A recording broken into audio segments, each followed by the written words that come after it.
Hello everybody. Welcome back.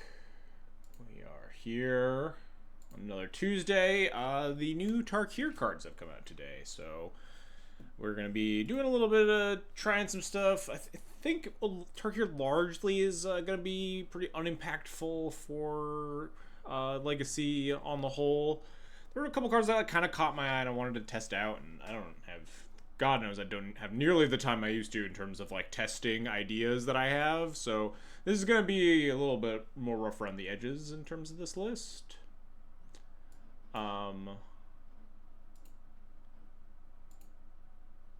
So we are trying a mono white Stompy deck, an archetype that I have time and time again come back to, and then ultimately been disappointed by not really turning out as good as I want it to, with the exception of, you know, the White Plume Adventurer era, but they can't all be White Plume Adventurer, fortunately or unfortunately. But we're going to be trying out these two new cards here. Clarion Conqueror, which is a Damping Matrix Plus on a 3/3 flyer.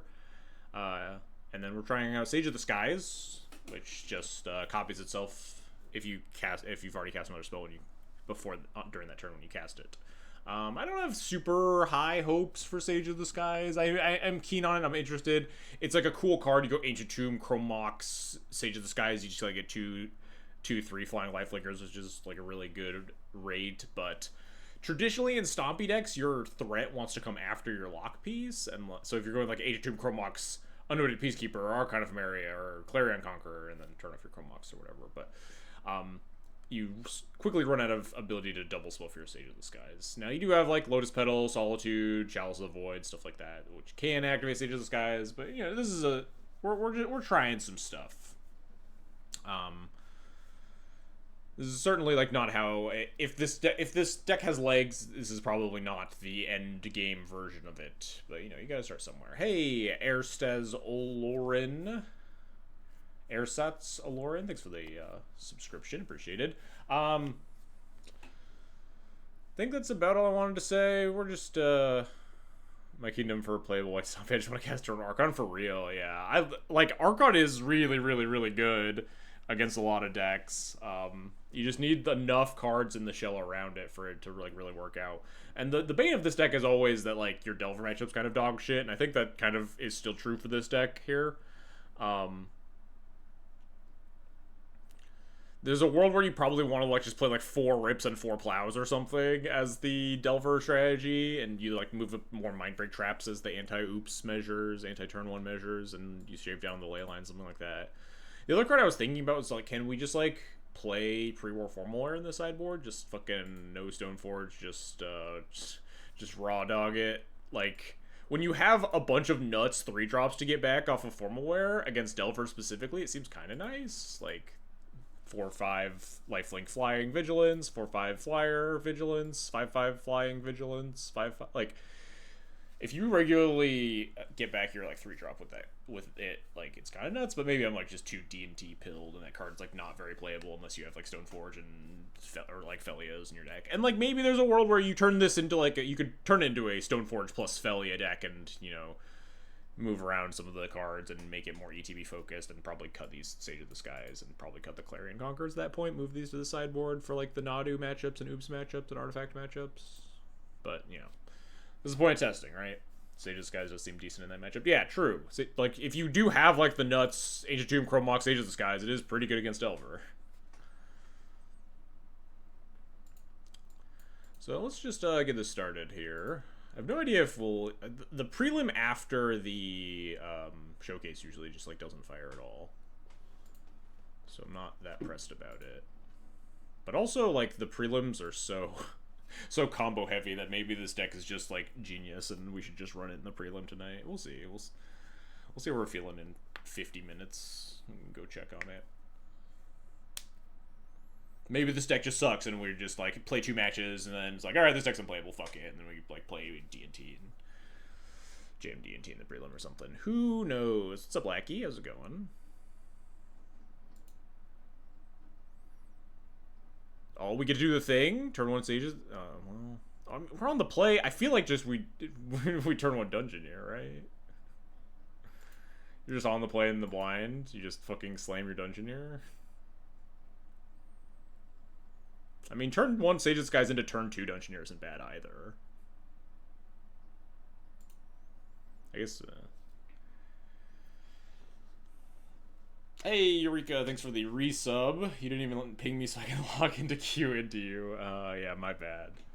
I'll try that. I'll try to take that into consideration for next time, huh? So if we slam turn 1 Dungeoneer, we probably leave back Clarion Conqueror, except then we're turning off both of our Chrome Moxen. But leaving back Sage's Disguise is also awful for reasons we just talked about. We could leave back Witch Enchanter. Seems kind of... Yeah, we came here to play the new cards. Let's cast Sage of Disguise, huh? Let's just cast Sage of Disguise and then you just get fucking turn 1 or something, and then wish we had cast Clarion Conqueror. But, like, casting Clarion Conqueror here is just, like, objectively wrong with the context of this hand, so... Let's cast new card. Let's pitch Witch Enchanter, because we could still play the Dungeoneer next turn if we really want to.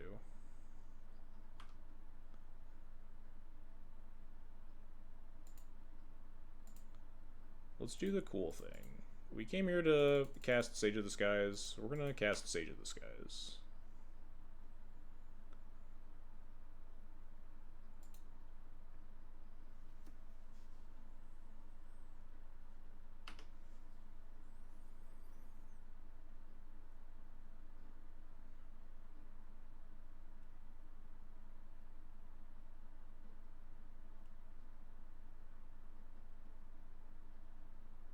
Reading this card for the first time. It's a cool one.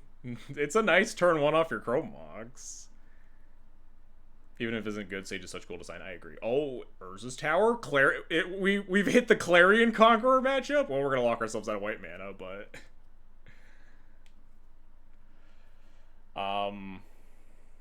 What's the worst that could happen if we play Dungeoneer this turn, huh? Versus an Urza's Tower deck. Like, there's a chance that they're post, too, so I kind of wanted to clock them first. I feel like the worst that could happen is, like, Nexus the One Ring or something. I guess Nexus Karn would be pretty awful. No, we're getting basic planes if we play Dungeoneer, so that we can cast Clarion Conqueror next turn anyway. Alright, I'm in for Dungeoneer. Play the Hate Bear? Yeah, he's probably right. Does it meaningfully affect the clock? I didn't think about that. It probably does. Dungeoneer just hits them so hard. These guys are unfortunately not party creature types. But the thing is, I don't even know if it could be post and Clarion Conqueror is just not a Hate Bear. But even post nowadays is like a 1-ring Karn deck, so it's probably just correct. Then it'd be 7/7. It's not lethal. But it's gotta be pretty close.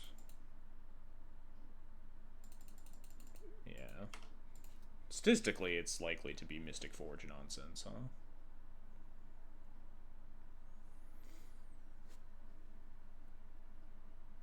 Classic Null Rod, Chrome Mox, Lotus Petal deck. My Kingdom for a white Spirit Guide, huh? There's no way that you could ever print a third Spirit Guide.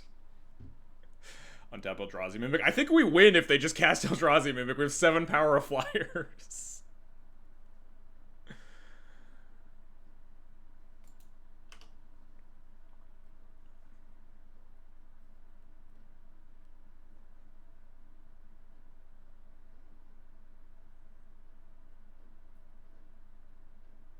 Nice artifact. Let's draw just a white source. We can just cast second Clarion Conqueror.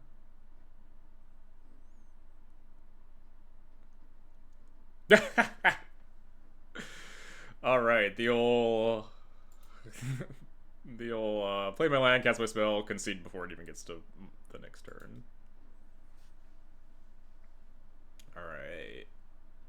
Update the deck list. Oh shoot, you're absolutely right, I need to do that. I just always forget that, huh? I don't have any good excuses. How do we sideboard versus post, huh? Or not post, fuck. Forge stuff. This. Trap's like kind of medium. Is our deck good enough? I guess we want Solitude. We maybe don't want Chalice.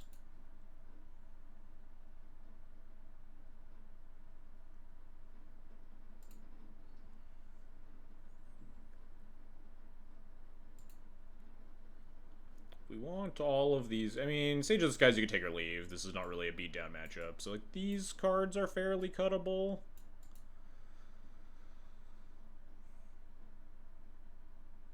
New deck. Tarkir, Mono White, Stompy. Legacy.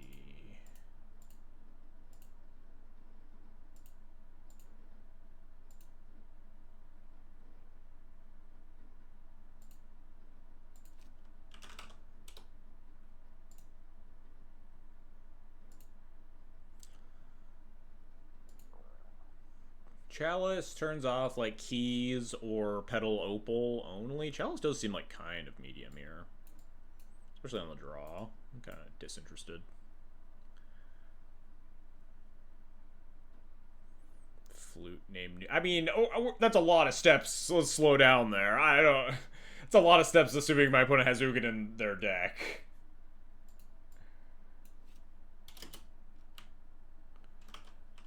I will bring in Disruptor Flute because it's very good against a lot of their cards, and then if they play an Ugin, I guess I'll name it, and then still lose to the triggered ability. Alright, lists are updated. But we bring it in because it's good against, you know, Urza Saga, and the One Ring, and Karn, and blah, blah, blah.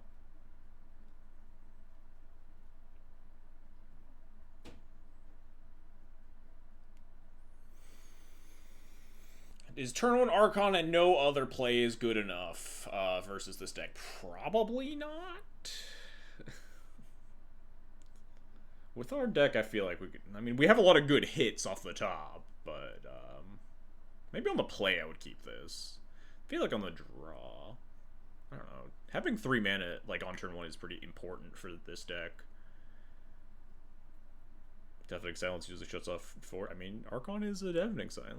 Let's keep it. Most of our deck is good draws. This is not what I expected. Oh, that's a good one too. Take those.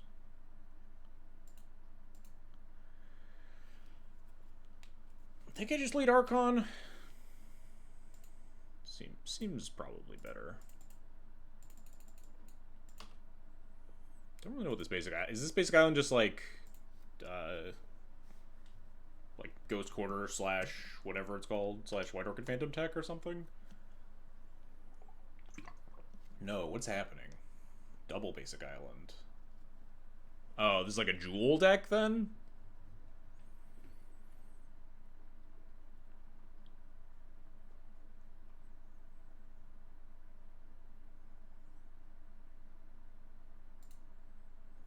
Let's take a peek.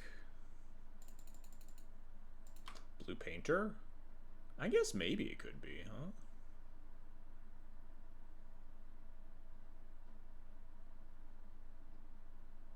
We didn't see, like, I've seen, some of the painter lists have too. Alright. Oh, no, it's Jewel. They got copy artifact in here. Kind of surprised they didn't force this. I feel like I'm supposed to just name this Kozilek's command, huh? And just try to attack them. It would cost them 7 mana. Wait, no. Yeah, 7 mana to exile a 3-drop with this. I feel like this is just, you just slam dunk name Kozilek's command. Kozilek's command.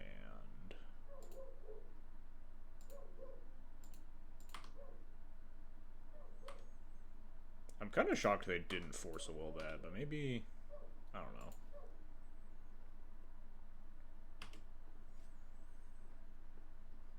My clock isn't very good. It's 5 damage a turn, but all their lands are tapped. They get to like play the tower tapped, and then the Nexus tapped would let them like have 5 mana for something, but interesting choice. Oh, you think this card does close to nothing. I mean, okay, I guess my Clarion Conqueror costs 6. I don't want to Witch Enchanter this. Do I Witch Enchanter it anyway? Just so I can have more to the on the board? They don't have any other artifacts currently. Does it affect the clock? It almost assuredly does, right? 7 damage, then it's a 2-turn clock? Yeah. I mean, I guess this just gets forced, right?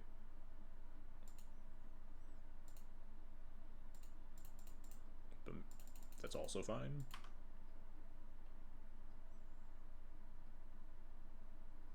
Yeah. Force pitch copy artifact. Yeah, this card doesn't really seem like the sauce versus us, but I'll take it. Yeah, if they had sequenced that differently, they could have 5 mana this turn. I don't know how important that would be. They could, like, cast a Kozilek's Command for 1 to cycle or something. This might also name Kozilek's Command now, just so they can't... Now that they're at 1, 2, 3, 4, 5, 6 mana, they need 7 exile my things. I could just make it cost 3 more. Although it's pretty unlikely that they'll be able to cast Kozilek's Command, considering almost all their lands will come in tapped. How greedy is it to hold? I don't want them just, like, casting this to just, like, scry and make blockers for Anointed Peacekeeper either, honestly.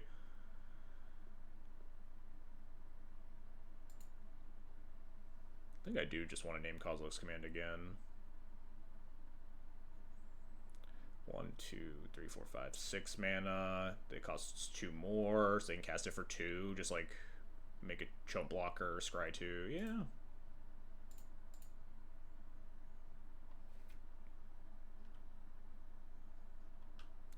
Kozilek's Command.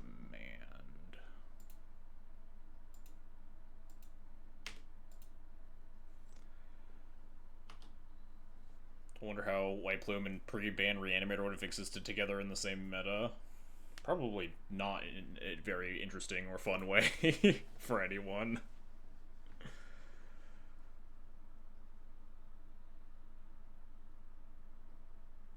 Alright, well, deck's perfect. 2-0. Or 1-0. 2-0, 1-0, whatever. Clean 2-0 against the combo deck with our anti-combo deck.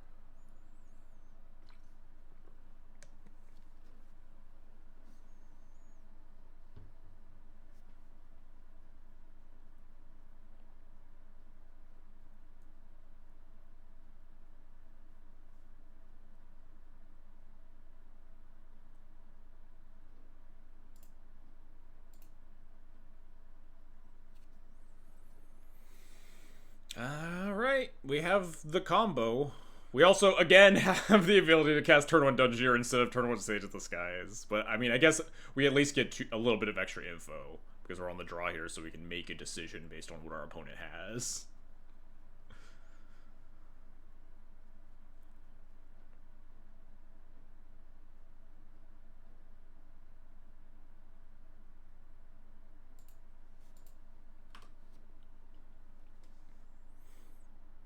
Alright, Delver.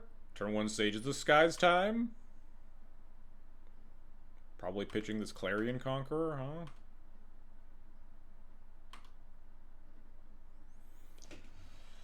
Could cast Turn 1 Thalia. Probably better to cast Turn 1 Sage of the Skies, huh?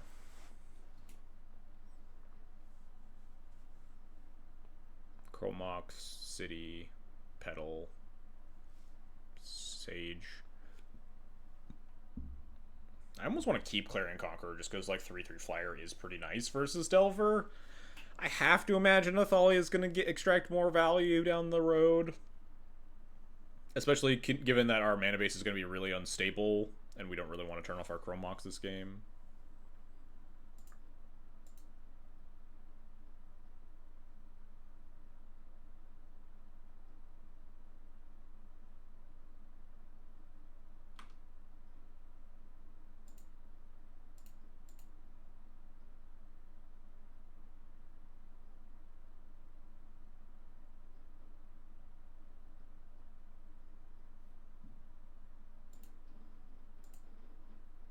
Mangork, the cloud in my name has nothing to do with it is Cloud Strife from Final Fantasy VII.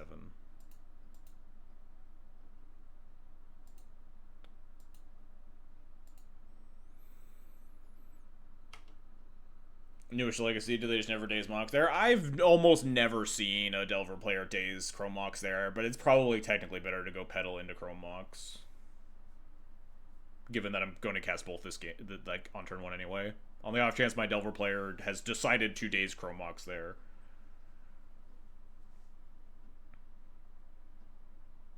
You don't really want to lead City into Chrome Mox because they're more likely to there's a chance you force level a Chrome Mox if you go like City into Chrome Mox.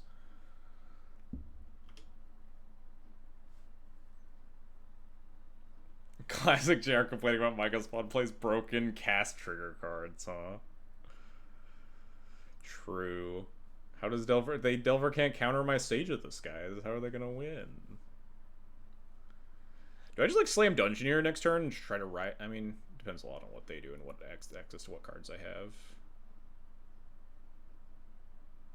They milled their Trop. Usually this deck has, like, 1 of Trop, so they can't cast their thing anymore. Probably want to play Thalia, see if they, like, tap out, give us a window to slam Dungeoneer, but having the shields up on these guys is... Or, like, shields up on the skies here with, like, these sages is nice. Ooh. No, my Lotus Petal. 1, 2, 3, 4, 5. I mean, we could go all in. Thalia, Razorgrass Ambush, Sage of the Skies, and just plan on that being enough to win this game. I don't know how I feel about that.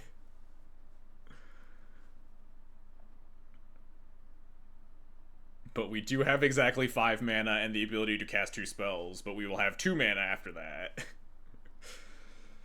Do it for science. It's a lot. It's 2 3s. They probably daze the last one. They have 1 mana, but like they probably daze it and then like cast a Murktide and then we just never ever win. Chat really wants me to play the new cards though, huh?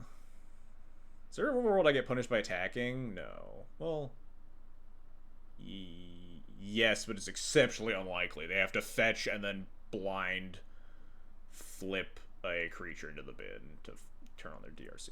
But let's... Chat demands new cards, so let's cast new cards. Creature or artifact, yeah, or Bauble. Not the most likely, but... It does help. It is nicer to lead with Thalia here, even if we're not planning on casting Sage of the Skies. It is unfortunate that I have to cast the Sage of the Skies right now, but this Thalia will force some level of action somewhere. It might force Lightning Bolt. Ban Mishra's Bauble so DRC can't get Delirium off 4 cards, and then just play Urza's Bauble. You go ban Urza's Bauble too? Oh, I guess we don't have to cast Sage of the Skies. We can just pay for this daze. Oh, they do know the card on top, I think? So they're just trying to get... Yeah. We've...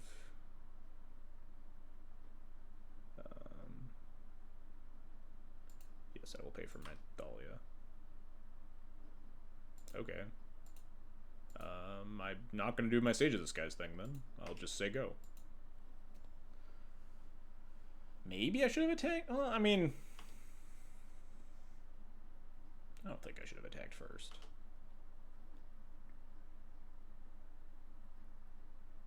Oh, I can just block here. They didn't play their land. They can't cast Lightning Bolt. I just get to double block this.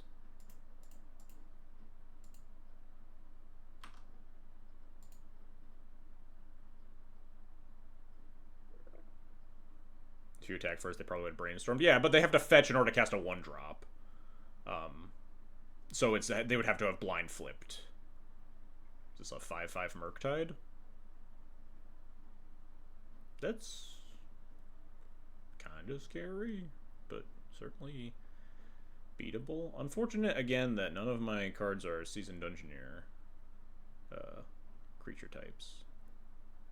Oh, my opponent does not realize that my Sage of the Skies has flying.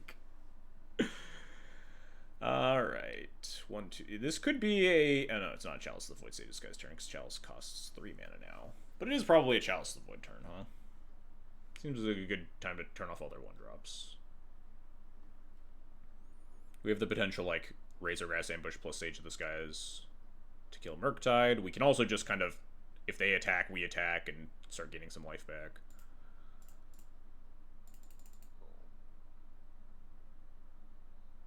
We could also, like, Chalice on 0 plus Sage Disguise, but I don't really want to. That seems not very good.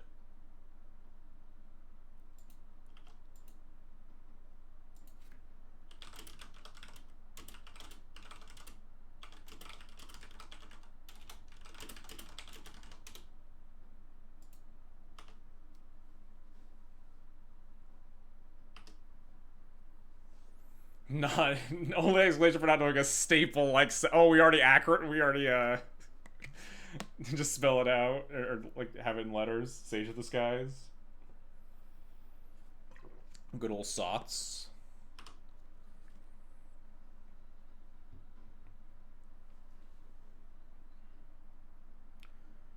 One, 2, 3, 4, 5 mana again, huh? I think I'm just gonna cast one of these.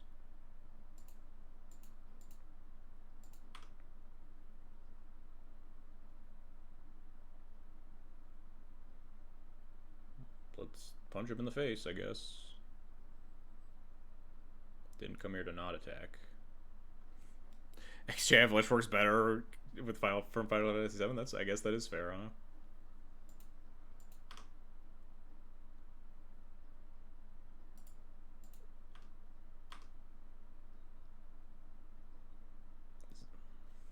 I've already made 5 posts to Reddit proposing potential nicknames for Sage of the Skies or Johnny Two Body, as I'm sure we'll all know him in a few years.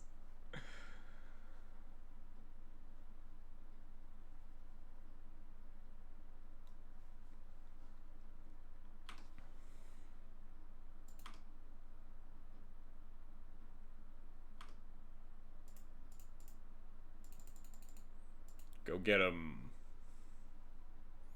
Look, sometimes in your Stompy deck, you gotta cast your below rate card. And this is, like, not bad. The rate's still not terrible here.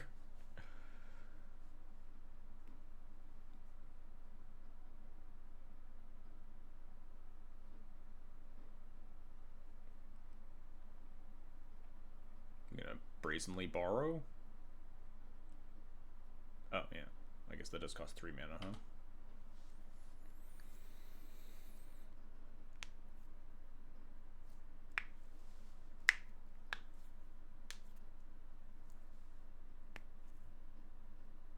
So if we draw, like, Ancient Tomb, we can Chalice into Double Sage.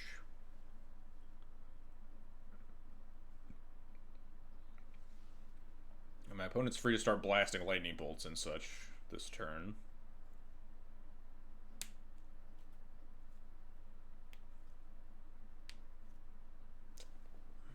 Damn. Couldn't have made this guy like a human wizard or something, huh? Ooh, no attacks. I like that. Well. Run it back. I imagine this one's not resolving this time, if I had to guess.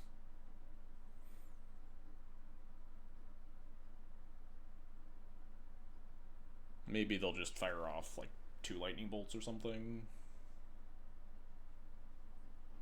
Force negation. Pitch second Brazen Borrower. Wow. Alright.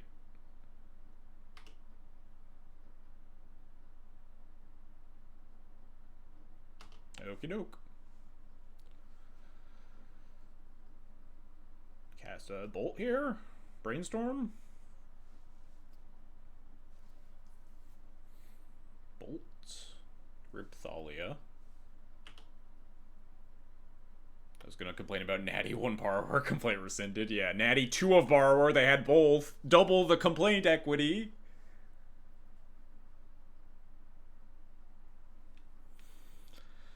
Now what's the plan? I don't really like my position here very much. If they find like a second Murktide, we're in a boatload of trouble, huh?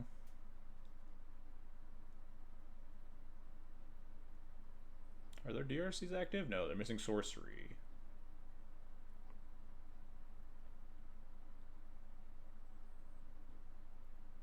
Do you have Solitude in this deck? Do I have Salt? What do you take me for? Yeah, we have Solitude in the deck.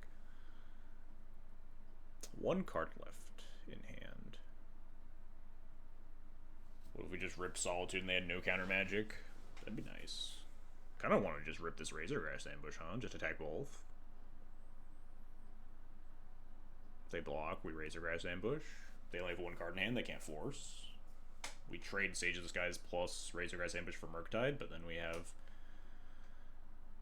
Sage versus a almost flipped, probably going to flip next turn DRC. Not the best place to be, but we do have the potential to try to get this Sage online, this other Sage online following turn. I don't think it's getting better for me versus Murktide Regent. The Seasoned Dungeoneer is not exactly cooking versus Delver.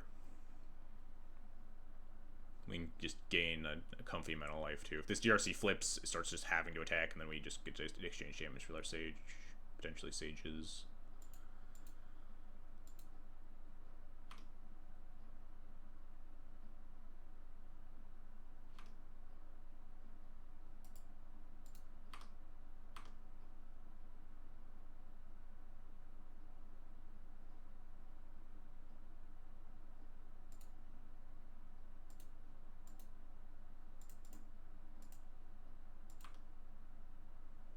It's an ambush. Not a very good ambush. But it is an ambush. I will pay the one for the days.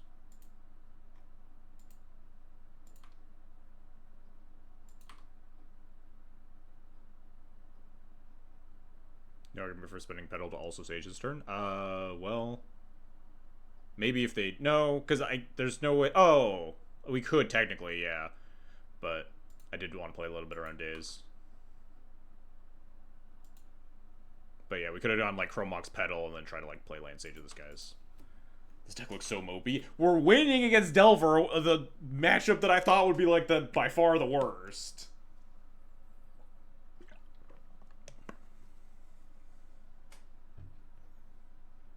A monk and a dragon fighting, and this guy would suddenly Razor Grass.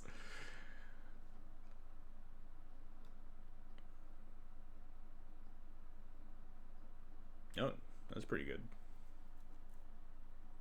I'm so impressed by your 2-3. Yeah, you better be sorry, Eureka. My 2-3 flyers. Alright, maybe we Chalice of the Void plus blow up our lands to cast Sage of the Skies now, huh?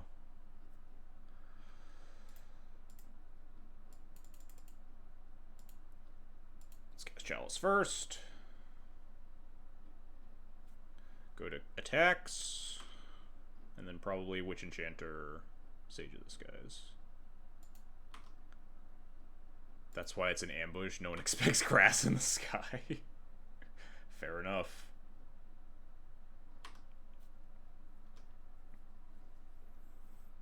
Alright, they could have found their third days, but even then we do get one of our sages, which is pretty nice.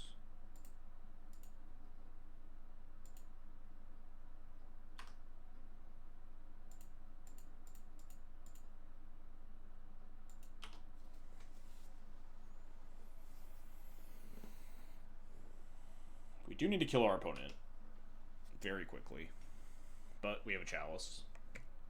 Nice.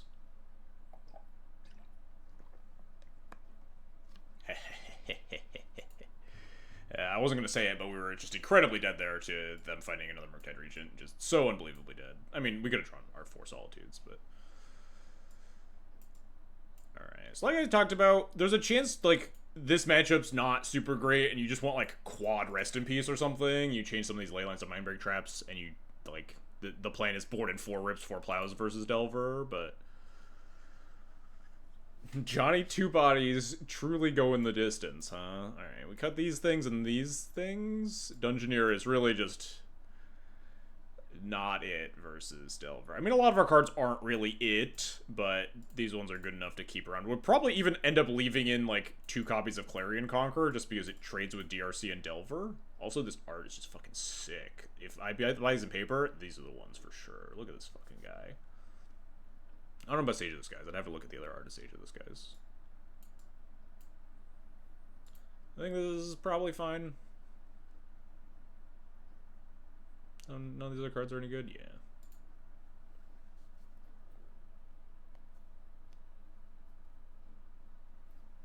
found one of your toddler's hair bows in your area. You forgot you put it there. You went to the grocery store and asked someone for help. Incredible. Just all without the knowledge.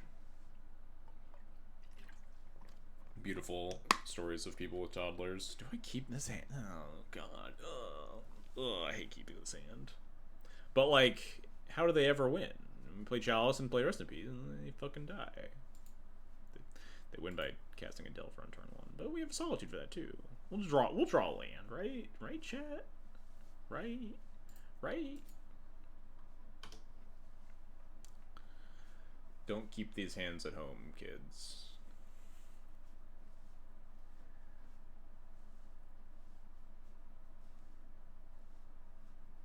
We'll draw land, right?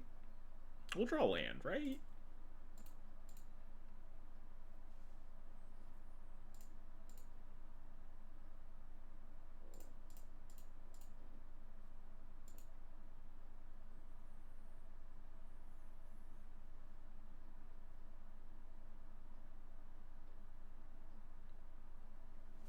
Force Pitch Murktide's pretty good for me. I almost just want to Solitude this right now.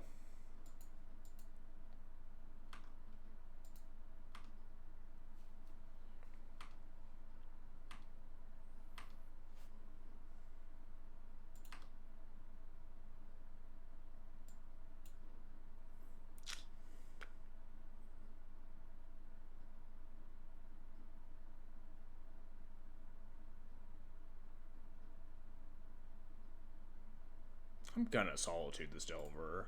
I have to.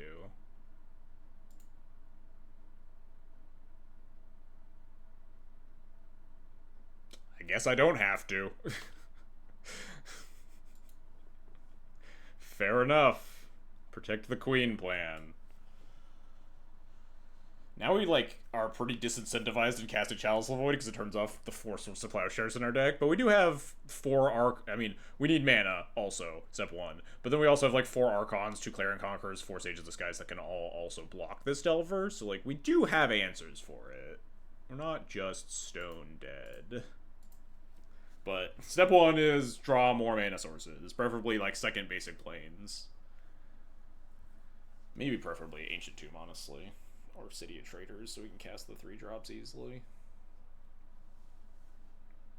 Ponder Shuffle, alright. Chrome Mox, huh? Chrome Mox, huh?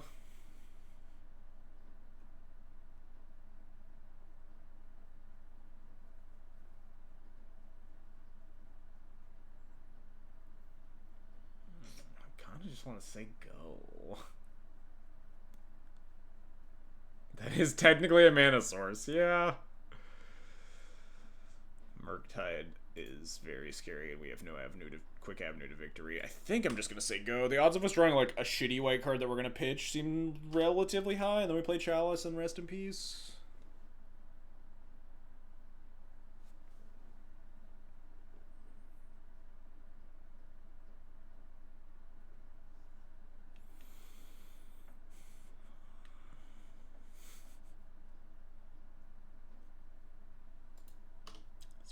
It's fine. It's fine, chat.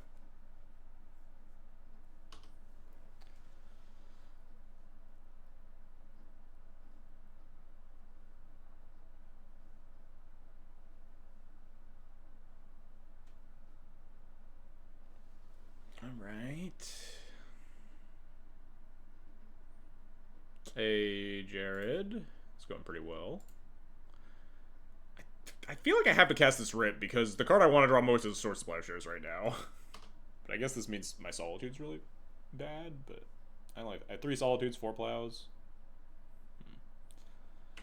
We are going to die in 3 turns, but...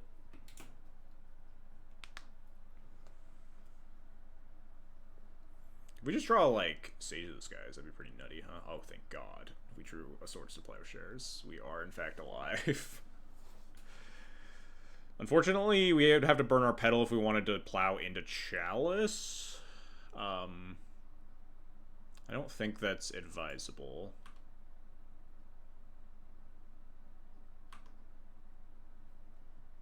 Hey, Gaius Baltar 2, thanks for the follow, appreciated.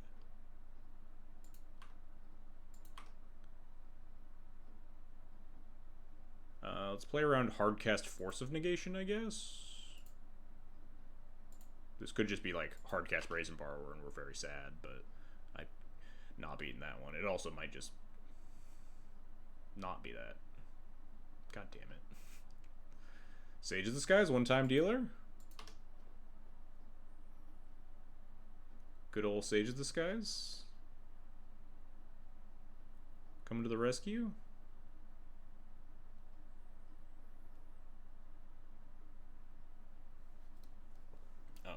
Or Lightning Bolt from my opponent.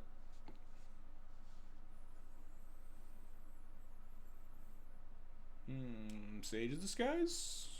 That's not Sage of the Skies, huh? Alright, fair enough.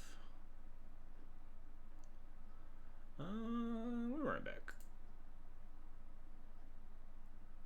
Hey Eureka, how's the prelim looking? Is it worth firing my bullet, or are there like 2 people in there? Oh, Harane's here to tell me instead. There are like 2 people in there?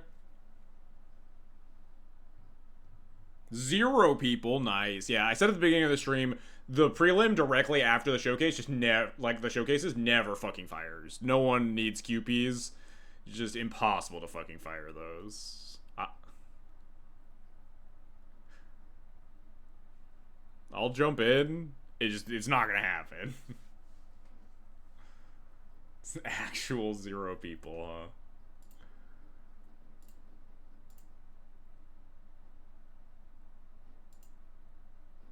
One person. Oh, let's go. There you go. Just for you, Harane.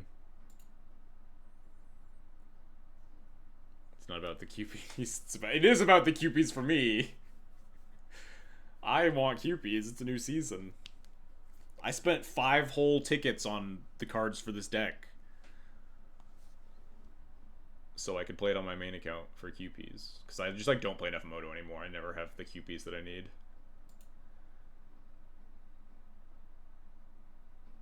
It was a dangerous hand.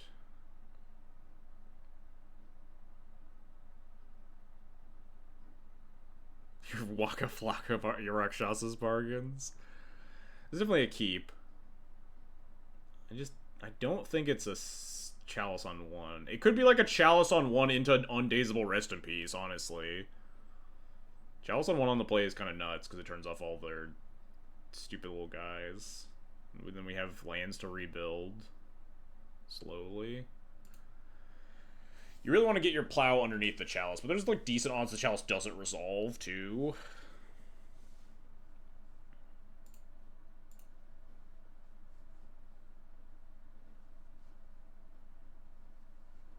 Did you see the 90s MTG Legacy Open? I didn't.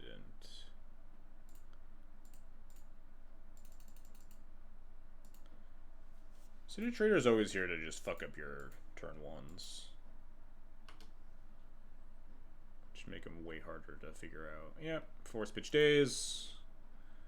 We can then have like Undazable Rest in Peace.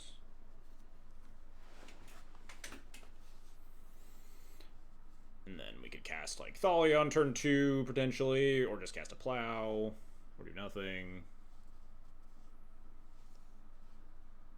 Checked out of MTGO for most of the Daybreak stuff. Why do you have 2 accounts? Oh yeah, Daybreak gives their creators accounts that can't play in like prelims or showcases. But should you watch the Owl House people at work were saying it's really good? Yes, you should not listen to them though. You should listen to me. I'm right. The Owl House is very good. Who did I tell? I told someone on Blue Sky recently to watch it. All right. I forget who. I think it was Crucible Awards. It doesn't strike me as a very Harane show, I'm going to be honest. But I think everyone should watch it. The Gravity Falls one, my cousin was saying. Yeah, it's similar. Very similar to Gravity Falls. Some of the people that worked on Gravity Falls, I think, I don't know about the other people, but Dana Terrace, Alex Hirsch's like voices in Gravity Falls, or Voices in Owl House. Alright. Comparing it to Avatar: The Last Airbender, I guess it's a little less. I don't want to call Avatar mature because it's definitely still like very kid friendly, but Owl House is definitely like a step below that in terms of like. Owl House is very clearly like towards a slightly younger audience than Avatar, I think. But I still really enjoyed it. I think we're gonna play Undazable Rest in Peace here because we really want this Rest in Peace to resolve.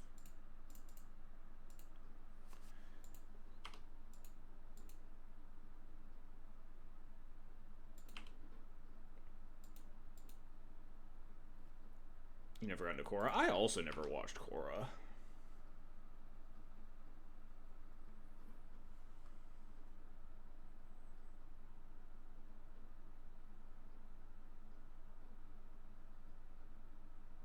It's a really suspicious fetch go there. I don't want to take too much damage, but if their last card is Brazen Borrower, I think I'm fine just casting Thalia, taking 2. If they have a Bolt, they have a Bolt. If they have Brazen Borrower, it's a little awkward. Go to 15, attack, go to 12. Still not the end of the world. We have Double Plow. Although, it makes my Plows cost 2, but then we'll have 2 mana, so.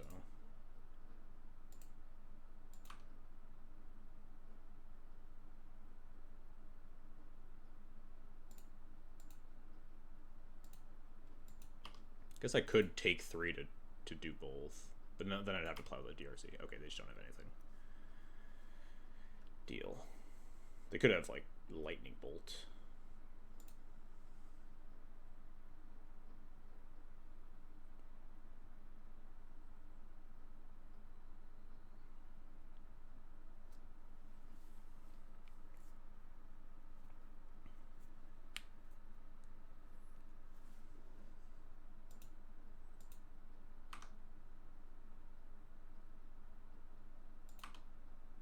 Currently watching Solo Leveling. Solo Leveling is a very fun, it is a very enjoyable, like, junk food show. Very, like, hype. Not very, you're not really in it for the plot or the characters. I'm gonna plow this on upkeep here. Or when they wasteland me, inevitably.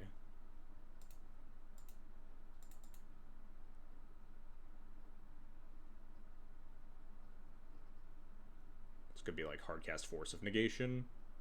That might be why they fetched earlier, too. Yeah. No. 4. Oh yeah, I forgot Force costs 4. Yeah, that makes sense.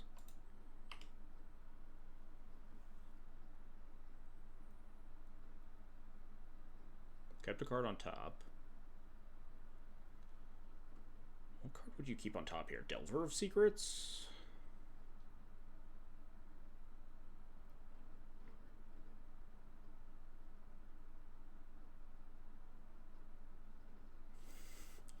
We've lost me in the acronyms. Yu Yu Hakusho, TYBW. What is? Trying to figure out what what this is.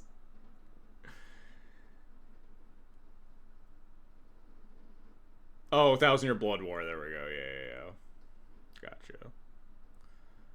This all makes sense. We're gonna. I'm not sure. I feel like the only card I care about right now is like Delver of Secrets or Brazen Borrower, and I'm fine just like, but like letting them have this DRC lets them sculpt and like find those cards. It's a possibility they just kept like a Pond or a Brainstorm on top, right? So maybe I do just want to kill this thing. Maybe this is wrong, but.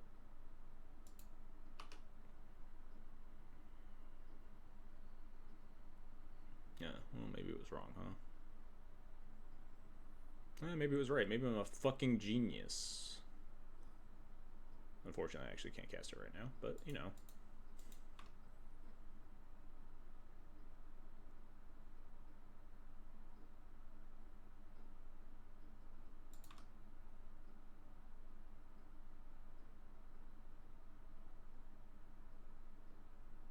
You gonna wasteland me? My combat step? Maybe they'll just cast Lightning Bolt as their last card in hand. And then I can just cast Lotus Petal and Solitude the Delver.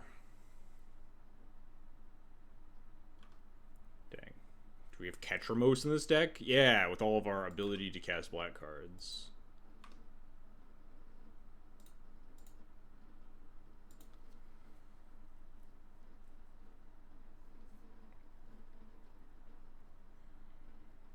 I feel like my opponent's fairly incentivized to wasteland me, and it's a little scary that they haven't. There's the lightning bolt. No? There's the lightning bolt, sure.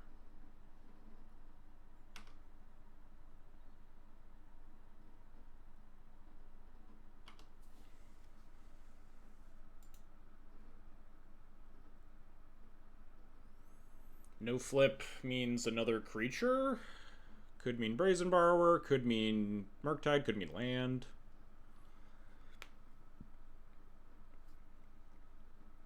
We'll see based on whether or not they cast a spell this turn, huh?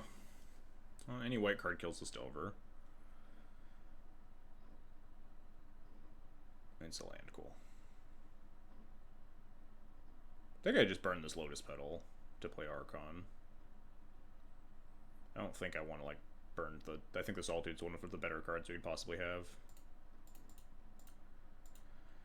I will then probably snap off a Archon to Delver trade.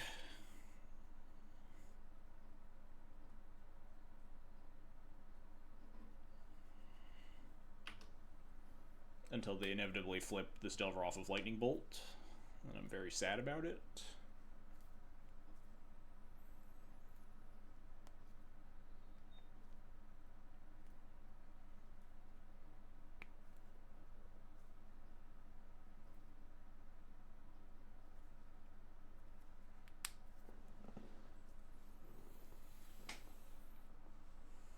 Am I supposed to attack? Going from 13 to 12 does put me, like, in range of Delver lethal. Like, a lethal a turn sooner. But considering they just cast Brainstorm, this Delver's going to flip, right? I can also keep this in my hand to pitch into a Solitude now. That's probably what I just end up doing here.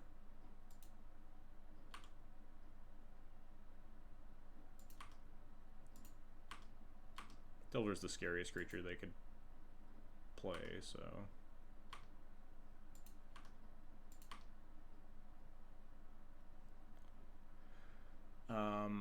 do I want top card knowledge more than I want this Delver to... I don't really want them to gain an extra 2 life here. We are actually in a damage race.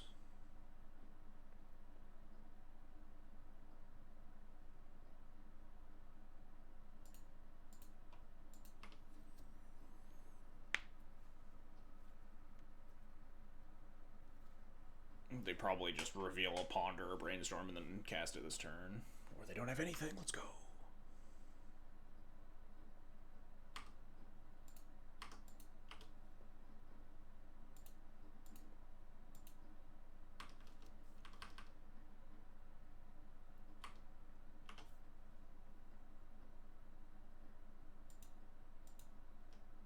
What are you playing the prelim if it fires? We're playing this if it fires, but it's not going to fire. So it's fine. I'm going to sit on this Ancient Tomb. There's no reason to expose it to, like, a wasteland for no reason. I said that twice, but whatever. Our choice of Plowder is sus. Our choice of Plowder is great. What are you talking about?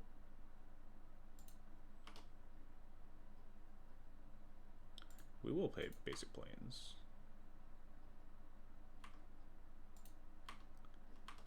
Mono White Stompy becomes Delver Prison after side. But yeah, that's what I'm saying. Like, Chalice plus Rest in Peace is like a real plan versus Delver. They're both not like complete lockouts, right? They can sneak creatures under the Chalice, and they can play Murktide through the Chalice, and like they can play Delver of Secrets to beat the Rest in Peace, stuff like that. But like these cards are both pretty good against Delver.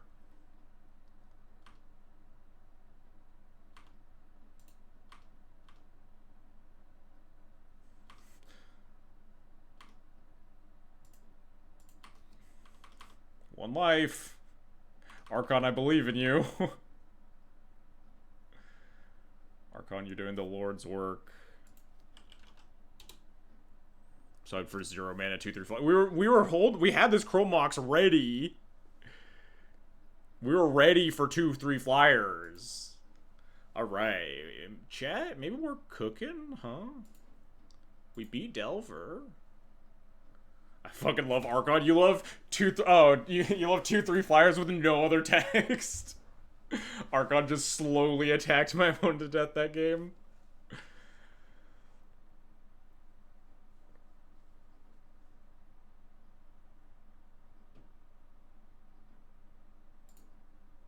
Alright. This ain't happening, huh? This one's not happening? Alright, we're safe. Let's just continue on.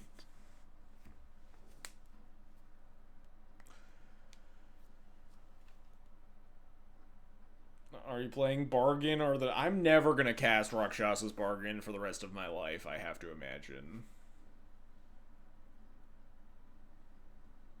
Shoefoot Soldiers, nice pull, Aramath. Never could have pulled that one out of a hat. I'm probably not someone who would play an Ugin deck, because the only Ugin deck I can imagine is just gonna be post. I'm not really much of a post player. We're playing the cool Tarkir cards. I imagine Harane's gonna play like 900 Rakshas's Bargains and Bug Shit Pile.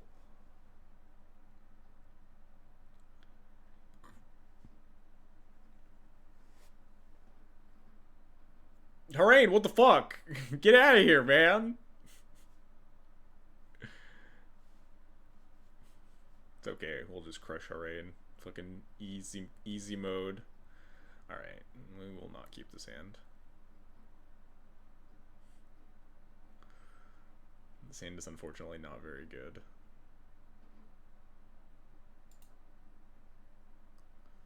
This hand is also unfortunately not very good. We're just gonna go to 5 against the grindy control deck with our deck that doesn't grind at all. Alright. It's fine. Archon of Mary will carry us, right? Keep bottom Petal Clarion Conqueror, I guess? This is certainly not a Clarion Conqueror matchup. Unless Harane's doing some real fucking bullshit. But there's no chance. He's gonna be on Bug Shit Pile.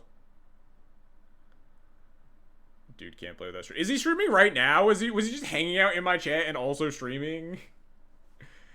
Harane is online all the fucking time.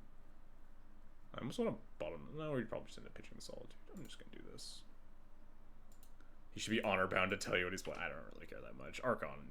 We either like die turn 1 if he's some stupid combo deck, or like if he is a stupid combo deck, he just loses to Archon anyway.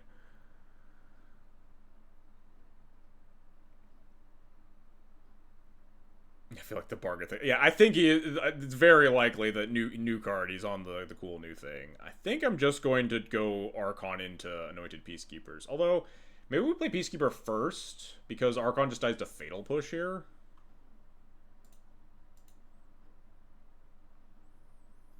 I don't think Bug Shit Pile has, like, real creatures.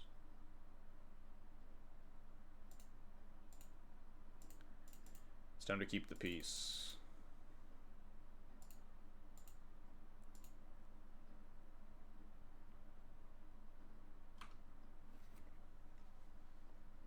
Anointed Peacekeeper is nicely immune to Fatal Push. Sure.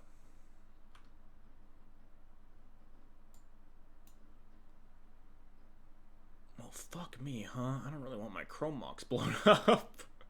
I just have to name...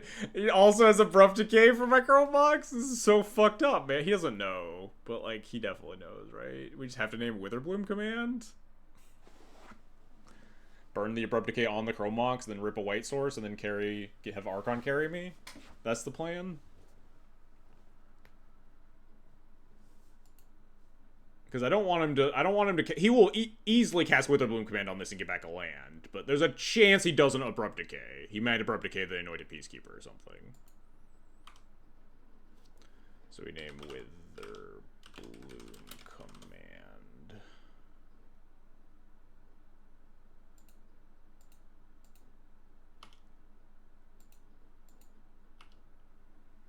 Ban him if he decays the Chrome Mox.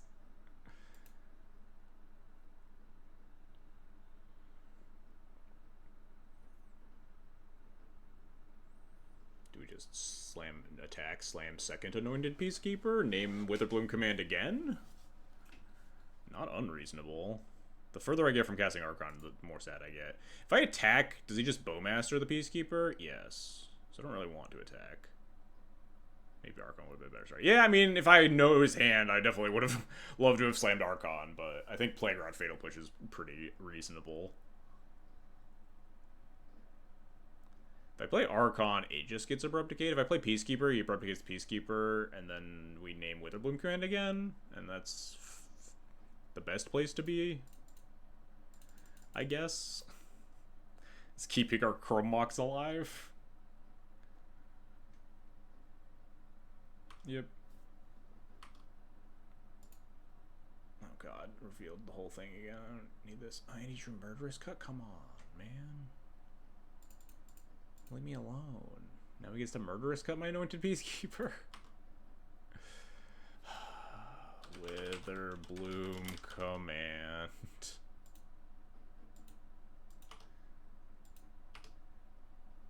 And then he just gets to say go again. Maybe he casts Loam this turn, who knows. Give me a turn off. Thank you. Oh wait, no, this is still technically Murderous Cut, but he exiles the Loam. Thoughtseize! That's pretty unbeatable, huh?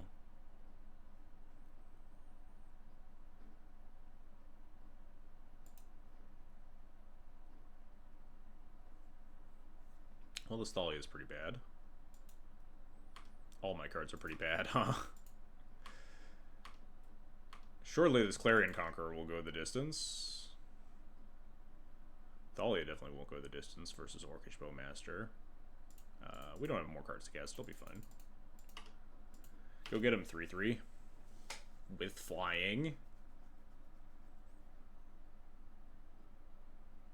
Can't even attack with Peacekeeper next turn if he just, like, leaves up mana. There's no purpose in cut plus Witherbloom command, really, because I've already turned off my own Chrome Mox.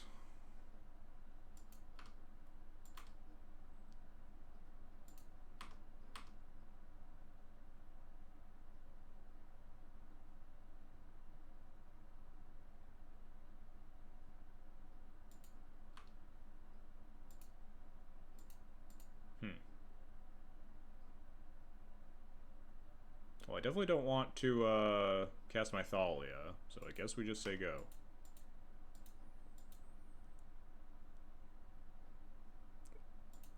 If we beat him, go into the chat and say GG's, that was me. That's the plan.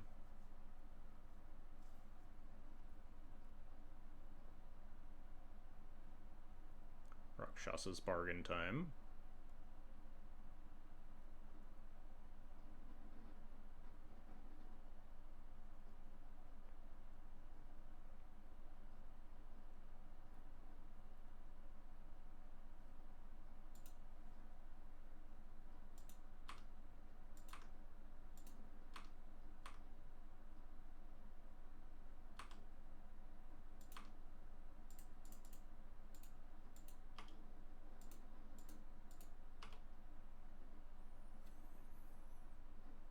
Thing costs 5 mana to cast. He also missed land drop on the Rakshasa's bargain, notably, which is probably bad for me. Pretty bad for me, I would say.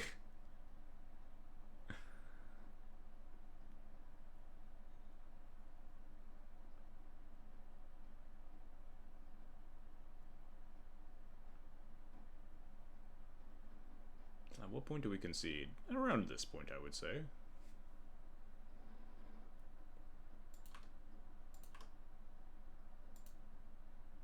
It's gonna blow up my Chrome Mox next turn. And get back the Wasteland. Surely Sage of the Skies will be... Oh wait, no. This thing is gonna kill my Thalia and blow up my Chrome Mox. It's so fucking over. Surely we will draw Ancient Tomb. And cast Sage of the Skies and attack with them 3 times. Versus the other 4 cards in his hand.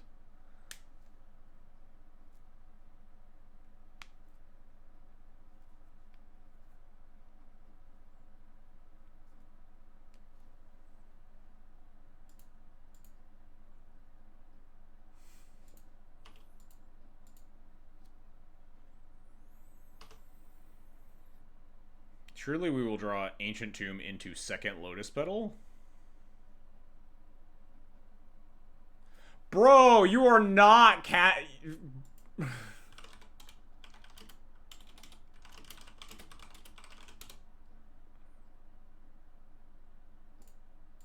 You're not casting Thief of Sanity in 2025.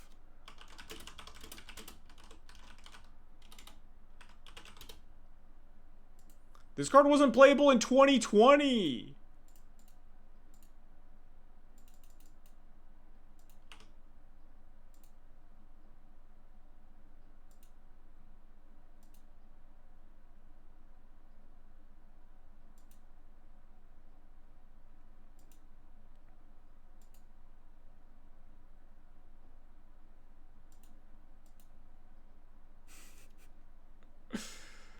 We are not casting fucking main deck Thief of Sanity in this.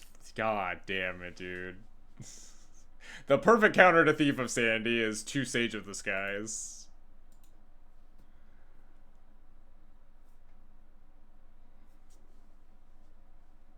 Is he thinking about forcing this one?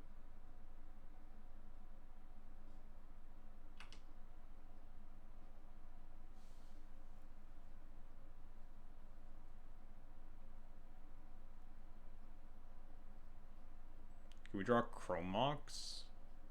Lotus Petal? I mean, we're still gonna lose on our, like, Mold of 5. Yeah, this is the card, this is the card Landon conned people to think it was good, like, fucking years ago.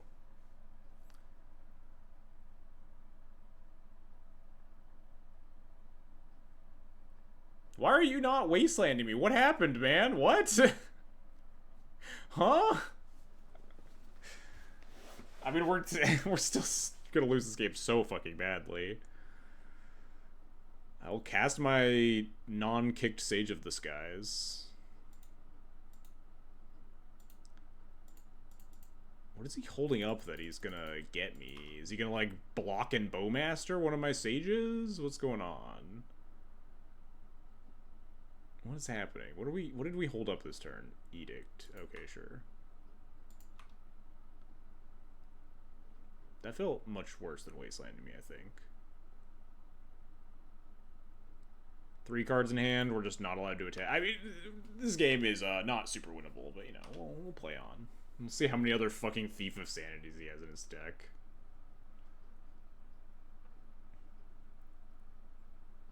Thank God he has up the Beanstalk. I was gonna lose it when he just didn't in his, like, Murderous Cut Rakshas's bargain deck somehow. Murktide Regent? Alright, time to pack it in. You can choose which Sage they sack with the Edict, true. Make them sack a token or make them sack a non-token.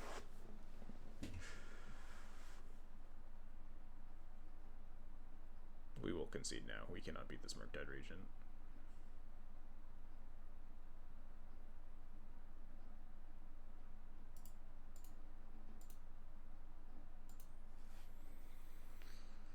Bro is not playing fucking Thief of Sanity. My God.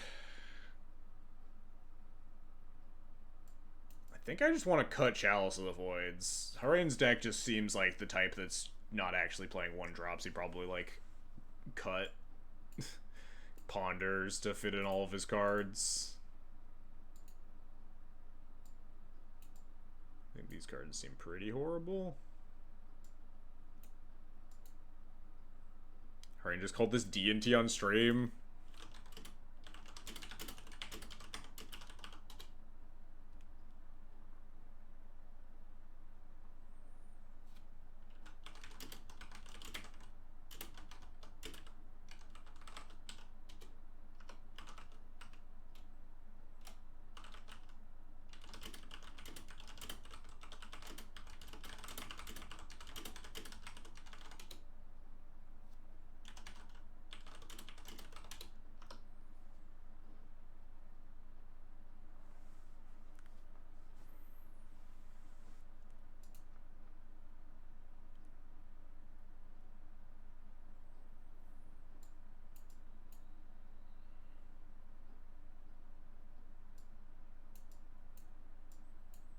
I think we just do this.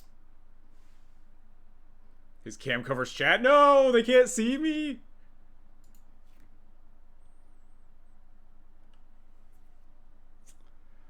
Yeah, my deck's definitely not a... I mean, I guess if you just cast Seasoned Dungeoneer, the game ends, probably, but... This feels... I guess we cut down to 2 Chalices. Yeah, that's probably fine. Maybe we're supposed to leave in 2 Clarion Conquerors.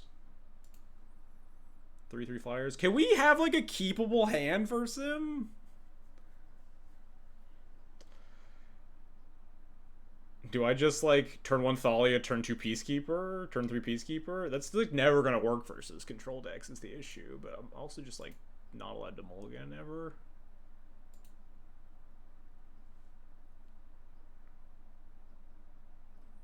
He's mulliganing. Alright, we're gonna get him. We're just gonna lock him out of the game. Thalia into Peacekeeper, and then draw land into Peacekeeper. Easy. Storming off. Copium. It's fine. The first Peacekeeper is going to name Orcish Bowmaster, so we can't Bowmaster my Thalia in 2025.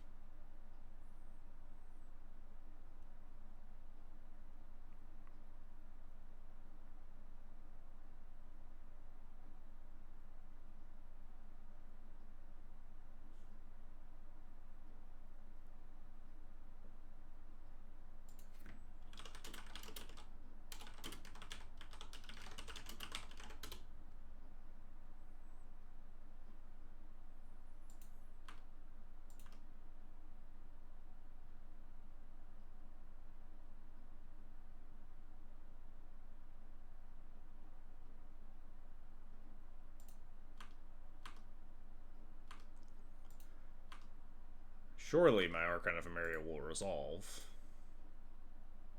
I think it's more correct to play Archon and just rip the land.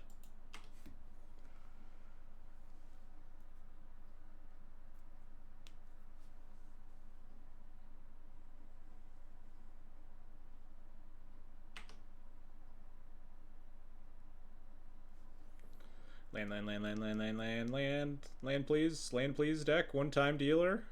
Land. Mill Fatal Push. Cool. Land. Oh, God damn it. It's so over, chat.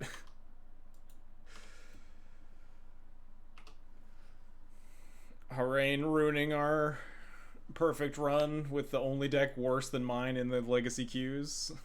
I'm not dead. He's got nothing. No Bowmasters. No removal spells. Rip a land. Cast Anointed Peacekeeper. The perfect draw. A 2/3 flying lifelinker. Especially combos with our Archon of Emeria. God damn it. Wait, he missed? He's Brainstorm locked? Hello? We have a chance?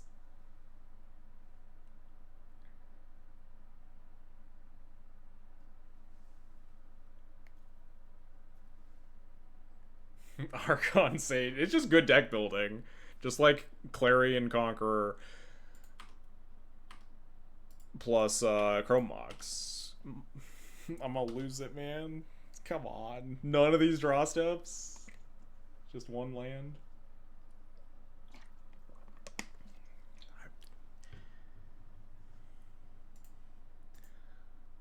Not casting this.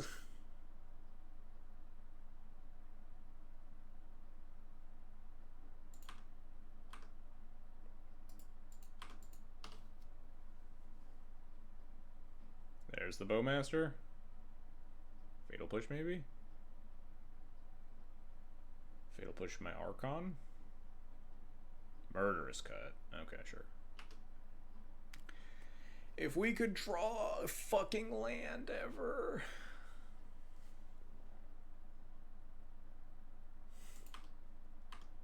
I'm begging you, deck.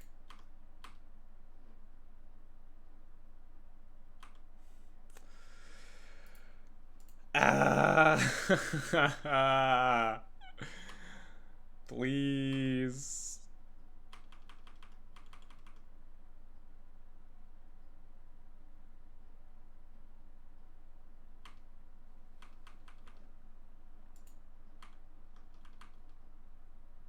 There's no chance I'm plowing these, I don't think.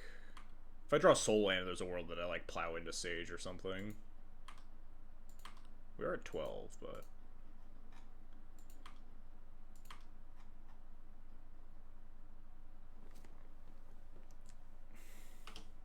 I'm gonna lose my mind! This is how we die? This is really how we lose this game? Alright, fine. Yeah, we're toast now. He just has like a force and we instantly lose. Imagine if I had Aether Vial. The Society F, huh? Alright.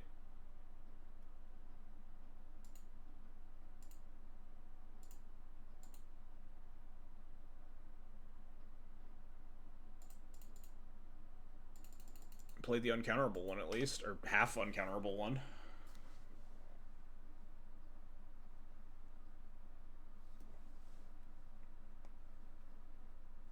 He's got days in there? Bro, what are you doing? What is our, like, days plus mono unplayable 3-drops deck? Harain, how did you even construct this pile? This looks, like, nightmarishly bad.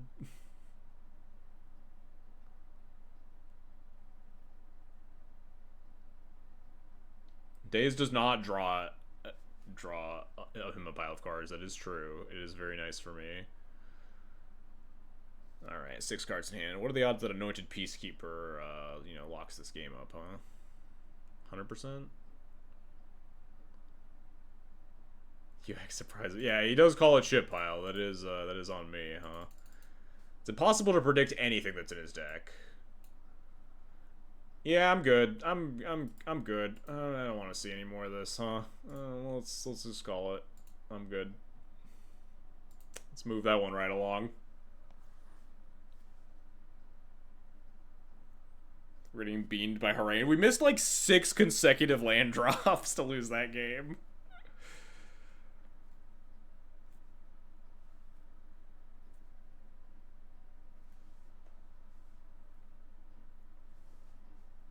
Truly the only deck in the Moto queues right now more unplayable than mine.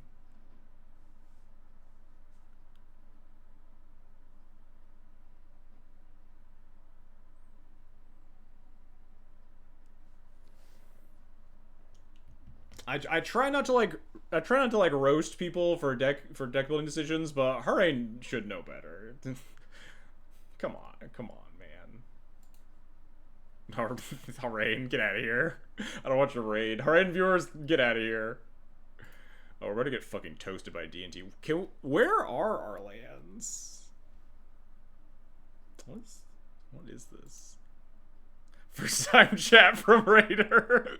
Crying face. Okay, maybe I was a little too harsh. I'm sorry, Wise Elm. This hand's okay. Sages aren't active. Although, if we're playing against actual D&T, this is just kind of unfortunate. Because our matchup's kind of heinous, but we'll keep this. Bottom of Sage. Ryan, thanks for the gift subs. Appreciated. I was just telling chat that you are maybe the only player in the Moto queues right now with a deck more unplayable than mine.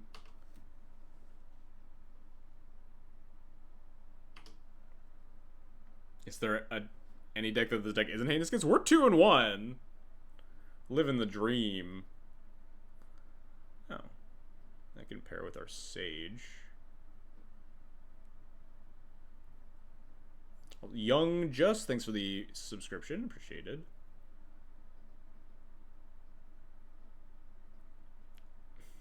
Thief of Sanity is better than Barrogoyf. Sure. I saw Delver's match. What was match 1? What was match 1? It was like Jewel, I think.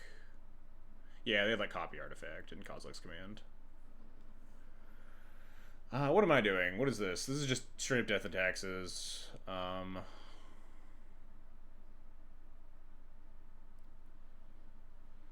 think we just Petal Sage of the Skies here, honestly. We could play Archon. It's bad into Swords to Plowshares specifically. I think versus D&T we just kind of want to beat them down. But if they don't have removal spell, but they have a lot of removal spells. But there's a world that we could consider like slamming Archon and trying to use that. Keep us alive. Plow with our Chalice on one? True. Okay, the reason I was thinking about not playing Archon is because it turned off our Sage of the Skies, but I forgot about that. But yeah, Solitude is the only other card that could fuck with Archon of Maria. But yes, a little bit distracted by chat, but yes, my Archon makes it so that I can't double Sage of the Skies. So, we will do this. Sage is a fucking cool card. We're gonna like die. I might play any 2-drop, huh? Felia, kill your Sage token. Stoneforge, get Cauldra. And we could Clarion Conqueror. Alright. We have counterplay. I almost put a Doorkeeper Thrall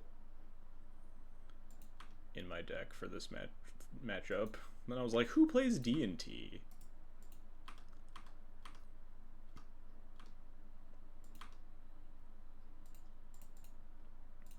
Go get him, Clarion Conqueror. I believe in you.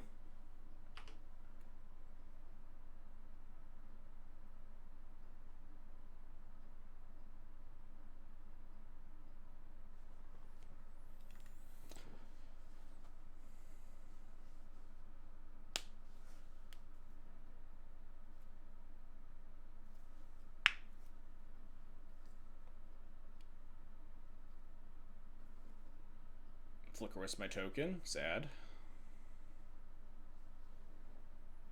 Maybe Flicker Wisp the Chalice, but probably not. I have to imagine you just target the token. Yeah. Not really allowed to attack with Clarion Conqueror. We could draw Solitude.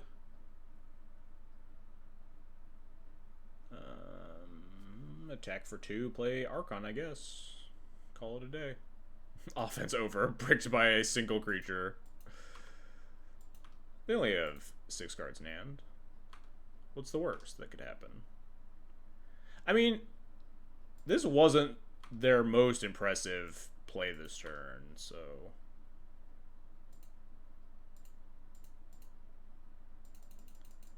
If that's, like, the best they could do, I feel like they would have rather cast, like, a Skyclave on Clarion Conqueror or something.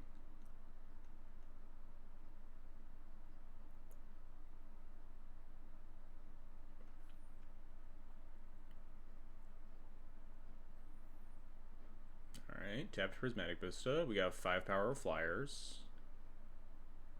We can Witch Enchanter their Overlord, get them. They get back Felia or Flicker Wisp. Probably just get back Flicker Wisp, right?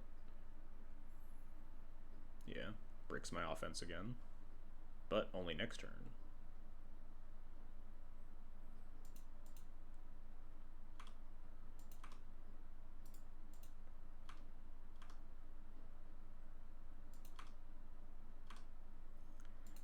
And then we kill the Overlord so it can't get Flicker Wisped. Then they can Flicker Wisp the Chalice and plow the Clarion Conqueror. Something like that.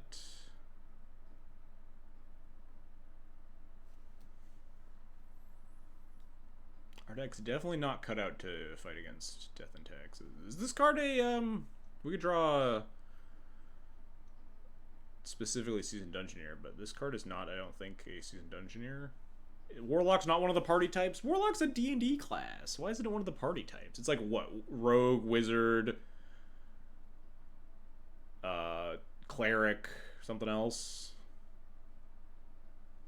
Flicker the Chalice. Flicker the Stoneforge.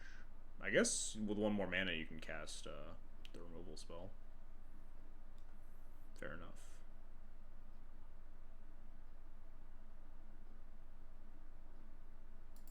Why isn't it a party type? Yeah, that's kind of messed up. Monk's also a party type? Yeah. they got Formalware. Formalware Backphilia?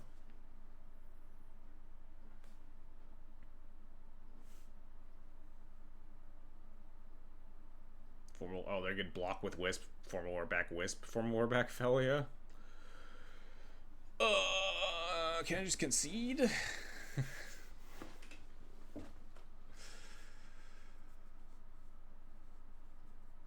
Could almost Chalice on 3 to turn off the Formalware, huh?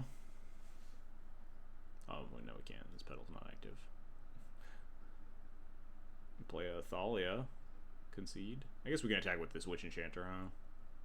They just always block because the Formalware is free. But if I don't attack them, they just don't Formalware, and then back to square one. This kind of sucks, doesn't it?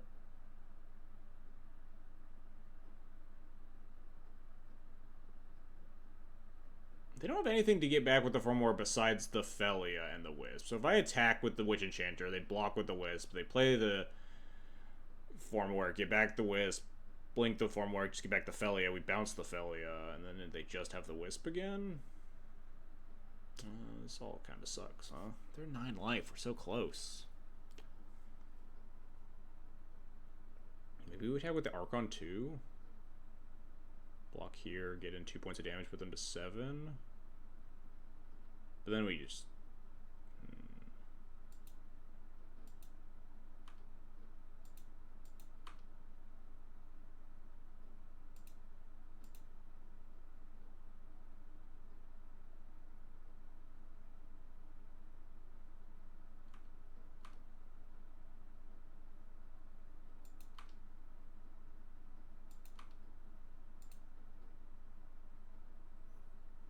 I'm just gonna tap the Caracas to not take 2 damage here. They have a Caracas that blanks my Thalia anyway.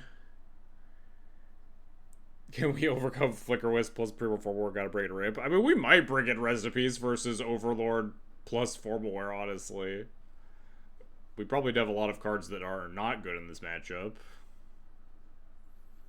Rips might come in. Oh, they're tapping the Caracas. Interesting. Didn't really expect this. Oh, there goes the Clarion Conqueror. Yeah, we're dead. Time to pack it up.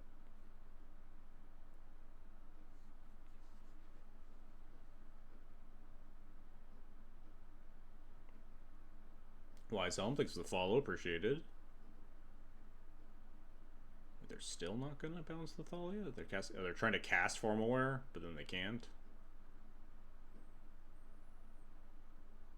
They do get to bounce my Thalia, though, unfortunately. No, they could just put in the Formalware. Why would you cast Formalware at all? You just activate the Stoneforge. Just Cauldra. Or Formalware. We're dead to both. This is not even the best Formalware that it could be. Get back Wisp, get back Felia. Felia gets bounced. That's it. I feel like it's better to just Cauldra at this stage of the game.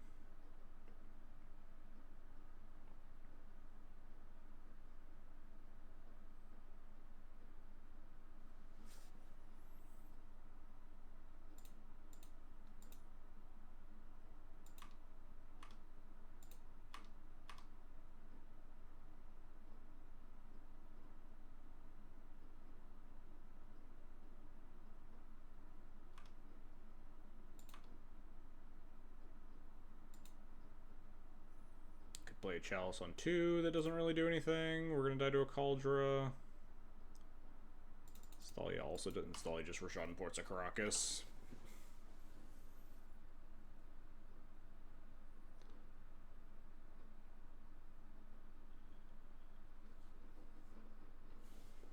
We'll rip the prelim.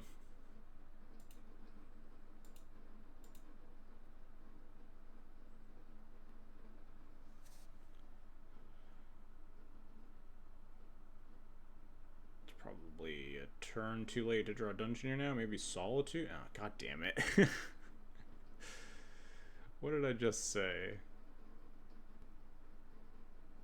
If we play Dungeoneer, my opponent has nothing, literally nothing in their 5 drawing to 6 card hand, and then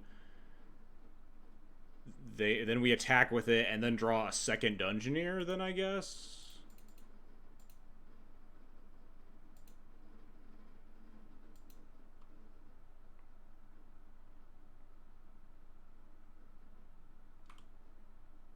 Their hand could be 3 Vials and 2 Swords to Plowshares.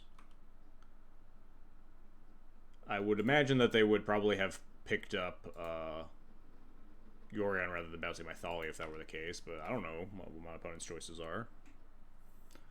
All of this, and then we still also need to like top deck a 3-outer, a perfect card. Oh right, they have Ophelia. Why did I tap this? Alright, whatever. I'm done. Let's not play more Magic. Or I guess let's continue to play a lot more Magic, but...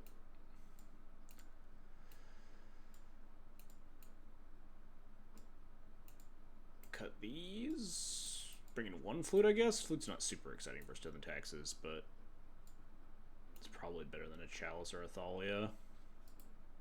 It's kind of interesting. Chalice is like sometimes okay versus Death and Taxes, especially on the play versus the Black Splash, because you get to turn off Thoughtseize additionally.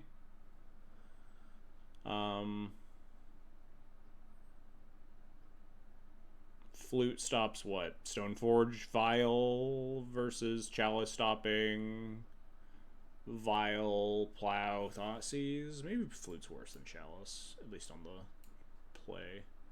Is Rest in Peace actually worth it? Formalware and Overlord? So maybe Rest in Peace isn't good enough. I think this matchup is quite bad overall. You just want, like, fast Dungeoneer. That's how we're really planning to win. Isn't Red better than Chalice? I don't know. I think on the play there's a chance the answer is no. When I'm on the draw, the answer is probably yes.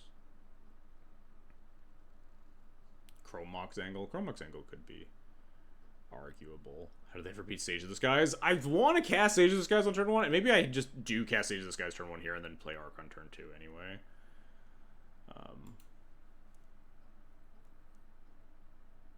Just get a clock going. Archon of Myriad at turn 1 would be nice. It's also really bad if they just have Solitude. But we could, like, Archon into Anointed Peacekeeper. Well, then our Anointed Peacekeeper is pretty offline. Flickerous Beach Sage pretty handily. Yeah, that's like a turn 3 play. We have a Plow.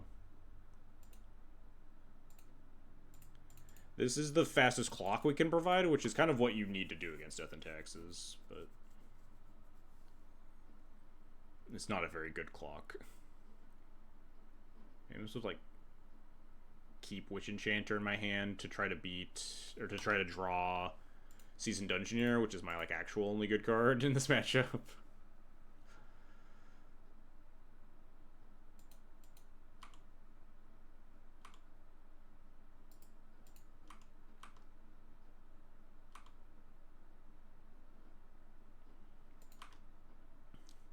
So we have to reconcile keeping Petal first, follow up Sage, assuming the Archon dies, versus playing out the Petal to, like, hold up Plow or something. Like, if I play Archon, and then they go another land drop, and then I play Anointed Peacekeeper next turn, there's a chance I want to be able to cast the Plow. I think that matters more than drawing exactly one of the 3 Sage of the Skies.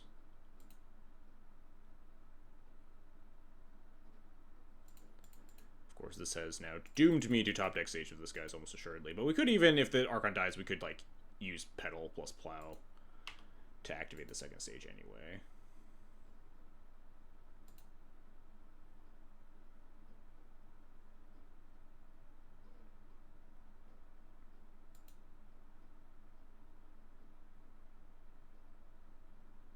Solitude?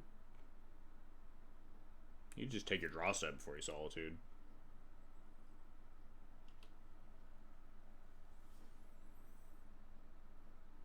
Yep.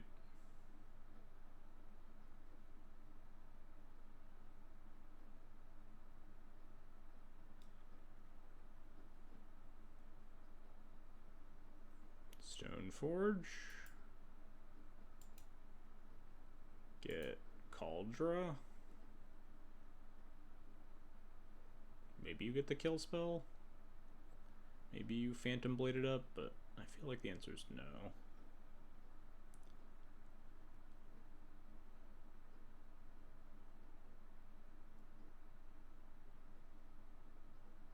So I have to think about sequencing here a little bit. They get 4 more. Interesting.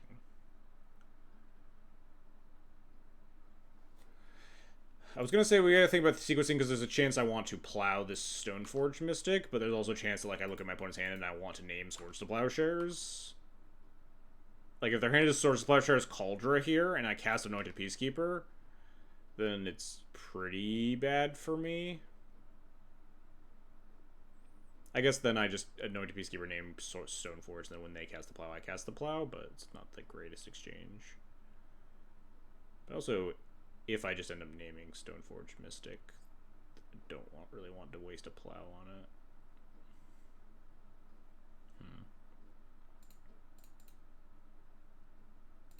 I think they would have cast a Plow on turn 1 if they had one. Or turn 2, at least. Like when I cast the Archon, when they fetch Shadowy Backstreet. Why'd they get 4 more with this hand? What the hell? Oh, they just want a white card for Solitude? Sure. I guess we'd name Solitude.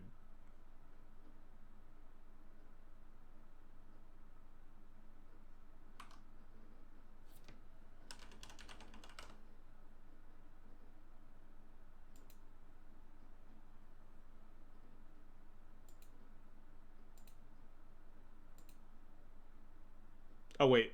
Oh, yeah, never mind. I freaked out because I was like, oh, no, I needed to name Stoneforge Mystic. No, I don't. They don't have a Cauldra. What is this ugly thing on your board choice? It's a Sage of the Skies. Legacy staple. All of a sudden, I think cast triggers are great design. Yeah, see? You get it. Cast triggers for me and not for thee.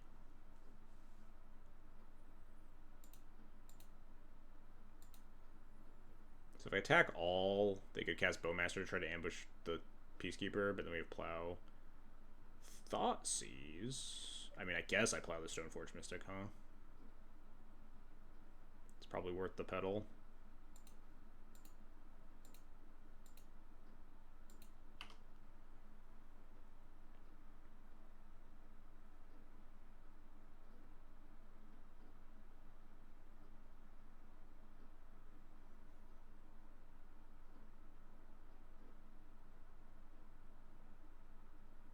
I imagine this is a Solitude turn, so we're just going to attack all.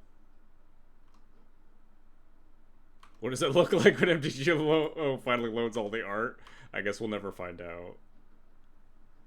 If they decide to like get greedy and try to Orcish Bowmaster the Peacekeeper, we have a Ganja to blow them out.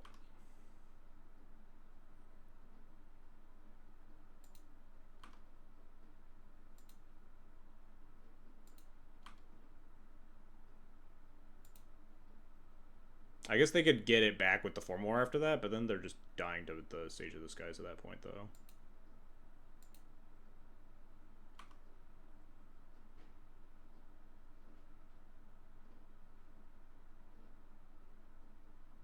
Maybe I just, like, let this trade happen and then cast Anointed Peacekeeper. No.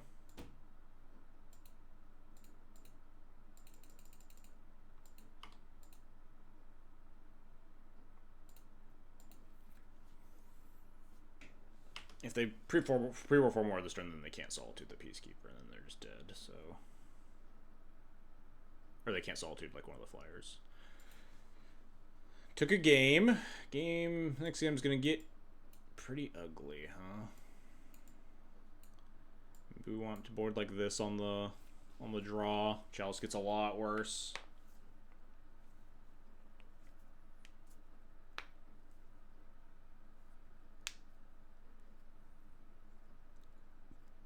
Skimming around 200 cards with a cast trigger as white gets really shafted. Is there anything good with a cast trigger that isn't just colorless, though?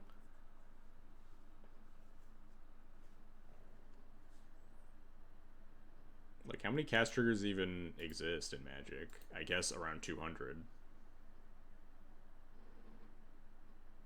Oh, I guess, like, Storm and Cascade. Sure, fair enough. I was thinking of, like, permanents. I was thinking of, like, Mycospawn and Sage of the Skies of the world. Not just, like, casting more spells. But yeah, white does have the worst storm cards, for sure. Aura shard, not aura shards. What is it called? Storm shard, storm wing. Something. It's stupid. Like target opponent sacks an attacking creature. Wing shards. There we go. Thanks, chat.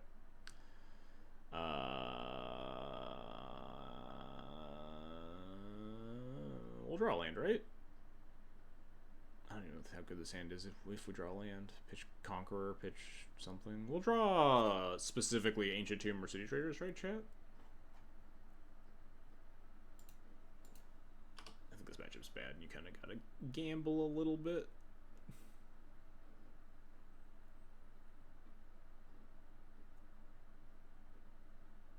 It's just that easy. And by that easy, I mean I don't know what we do from here. Pitch Clarion Conqueror, pitch Swords to Plowshares, cast Sage of the Skies. So lucky you draw like the best possible, and my hand is still pretty bad. I think it's pitch Clarion Conqueror, pitch. It might even be pitch Anointed Peacekeeper instead of Clarion Conqueror, and hope that they can never.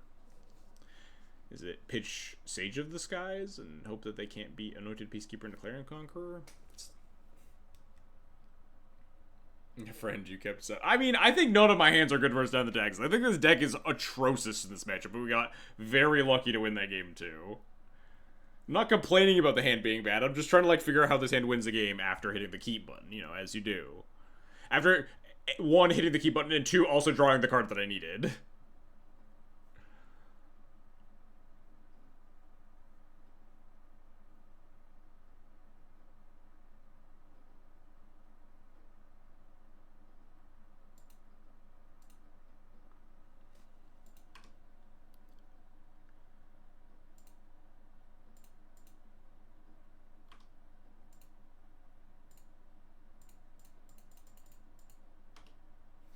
I think this card should just have Storm instead of just triggering once.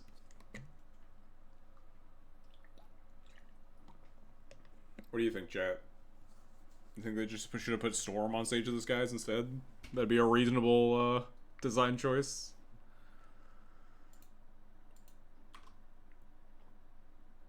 Yeah.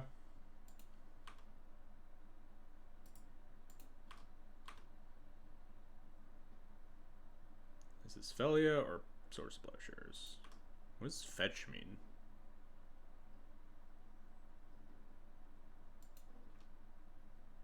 You gonna cast Orcish Bowmaster and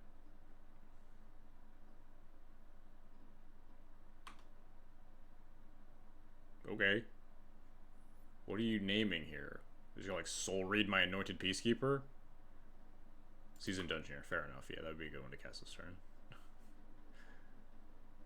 Alright, they have no more lands at hand. We'll name Aether Vial with my Peacekeeper. It'll be fine. Wait, this thing doesn't... They can just activate it for 2 anyway? This card sucks. Why did I keep this over Clarion Conqueror? I kept it so I could cast more spells.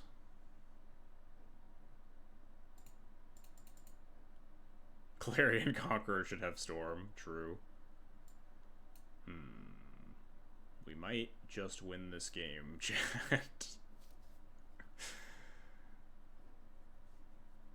I mean, I guess I name Aether Vial, but I'm not super happy about it.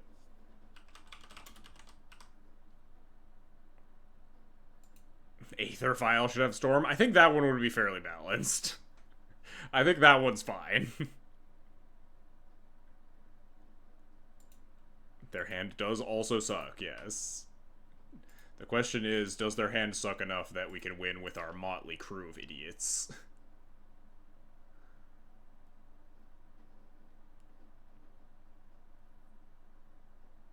They can just activate the vial by paying 2 mana, but I guess that doesn't give them as much of a discount.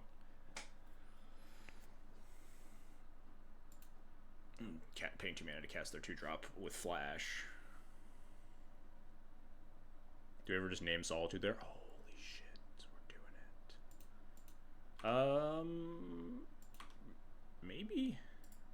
Let me just make the Solitude cost 2, though. Is that, like, really even anything? Draw Bowmaster? Well, we have the Plow to blow this out.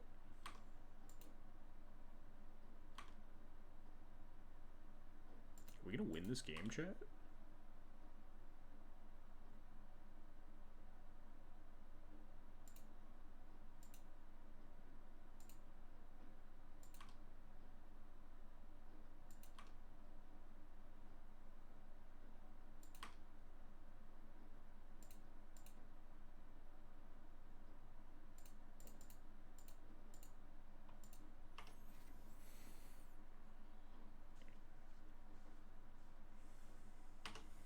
So many Sage of the Skies!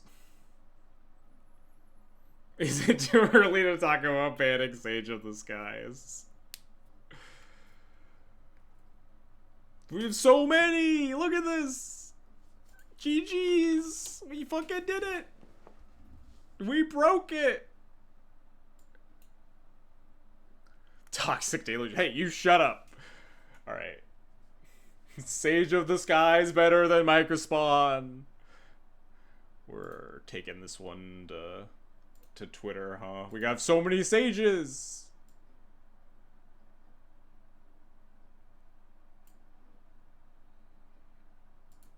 Hang on. Let's run the giveaway because I really need to go pee. E-ban Sage of the Skies.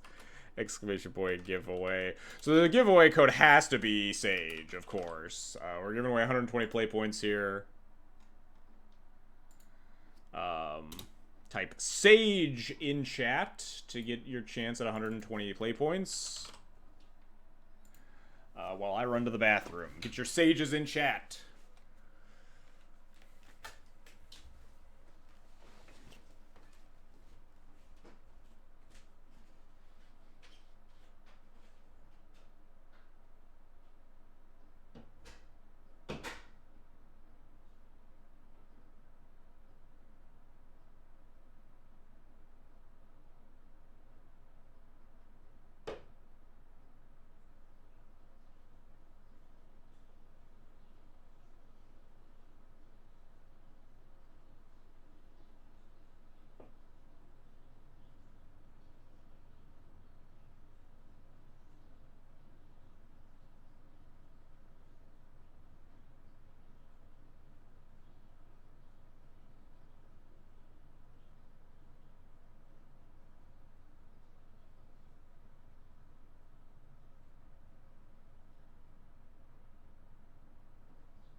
Ugh.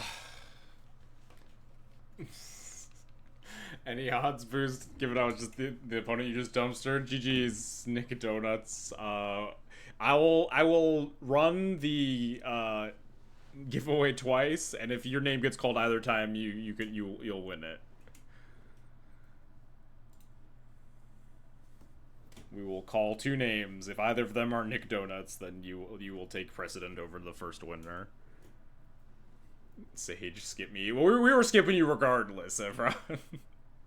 Look at this blight on my fucking record here. We're 3-1 with this fucking deck.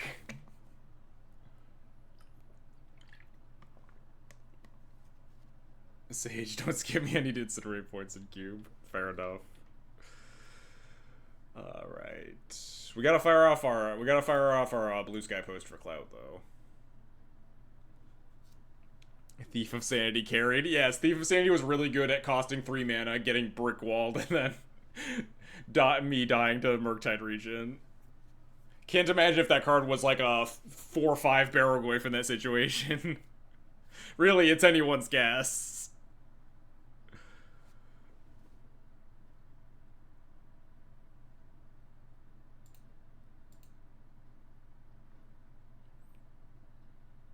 It would have been a 5. I don't know what the size of the Barrowglyph. I took a shot in the dark on that one. Hang on, we gotta cross out our poor boy Nick Donuts' name. Although, I usually only care about this when I'm, like, saying that my opponent, like, fucked up, and, like, it didn't fuck up. It's just, we have a bunch of Sage of the Skies, and that's the point of my tweet, so I don't feel that bad about it. If I, like, forget the name somewhere.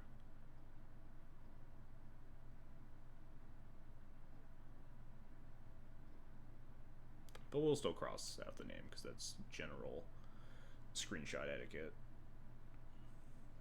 I think we're good. Alright, let's get our fucking blue sky clout on. Misplaying those non-naming Sage with the flute. I can't believe WotC will ban Mycospawn just to print another broken cast trigger into Legacy smiley face.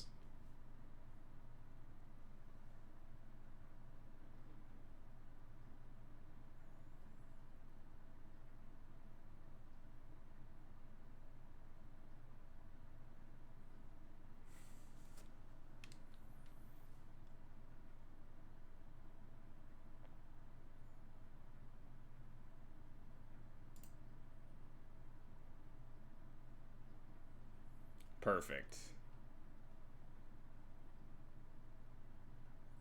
All right, we've made our blue sky clout post, and now we play for the 4/1. I thought going into it, I thought Sage of the Skies was gonna be real bad, but it's been like low key one of the best cards in our deck. This hand's a little awkward, but I think I'll keep it. Whether or not we play turn 1 Thalia or save the pedal for a turn 2 other thing depends largely on what my opponent's doing. Lifelink does count a lot in Legacy. I thought it was just going to be like a little harder to activate.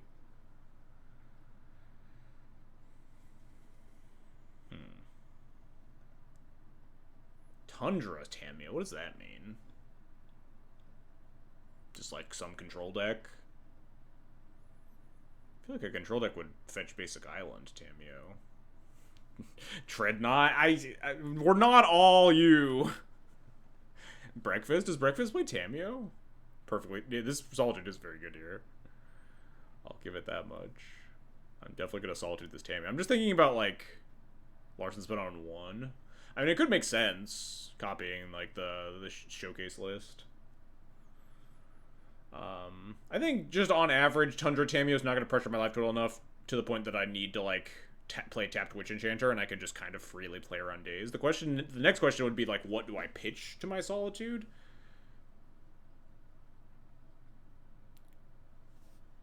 We could play Thalia into Solitude to protect it, and, like, always land the Solitude on Tamio to make sure it dies. It's kind of tempting, honestly. Just play tap land, but then we have to pitch one of our 3s, and I don't know which one's better. I know Peacekeeper's better against random stuff. Clarion Conqueror's only really good against Tamio. It's good if they are on specifically Breakfast, but Peacekeeper's, like, passable at that state.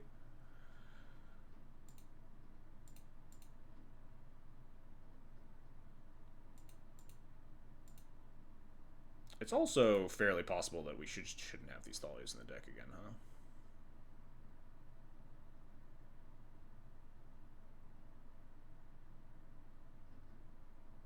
I think I'm going to Solitude pitch. Whoa, Force of Will, pitching Ponder, alright. Well, I'll Force of Will your Tamio. just kind of retroactively force of will it.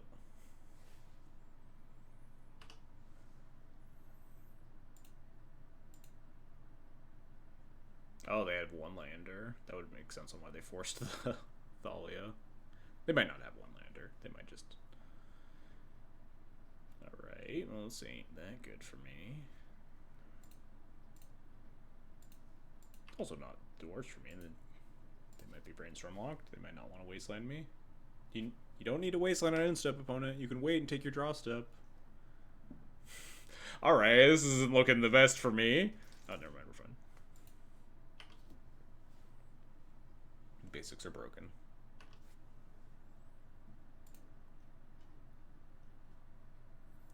I guess we pitch we make our Sage of the Skies worse, but I don't really want to get wastelanded again.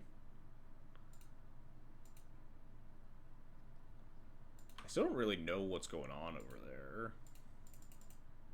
Let's try to find out, I guess. What are these, like, double Wasteland Tundra Tameo deck? What is this? Am I gonna get dazed? Forced. Pitched Murktide Region. This is just like Esper tempo?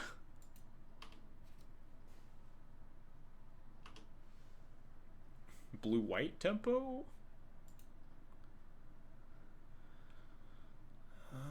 Is there a reason to play this? Hold up Hardcast Solitude is a pretty good reason.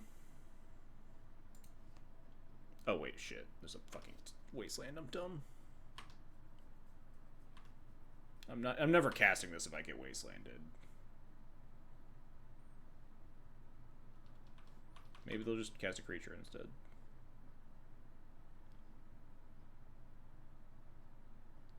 This is beans? Double wasteland? Murktide I guess. Maybe I am casting the Solitude now, huh? Just need to fucking kill them?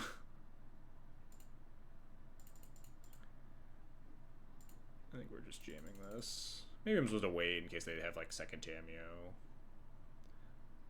The odds of them, like, drawing force and then also wanting to force my targetless Solitude is, like, kind of low. Hey, Gwinnep. Oh, I didn't... Thanks for the follow. Appreciate it. I also didn't, pick the winner of the giveaway. We'll do that after game 1. Alright, time to cast a 2 mana, or 3 mana, 2/3.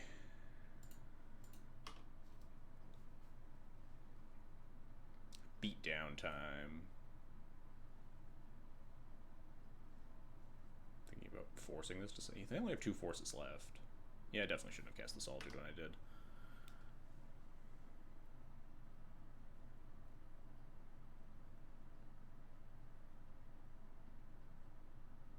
Second beans? No.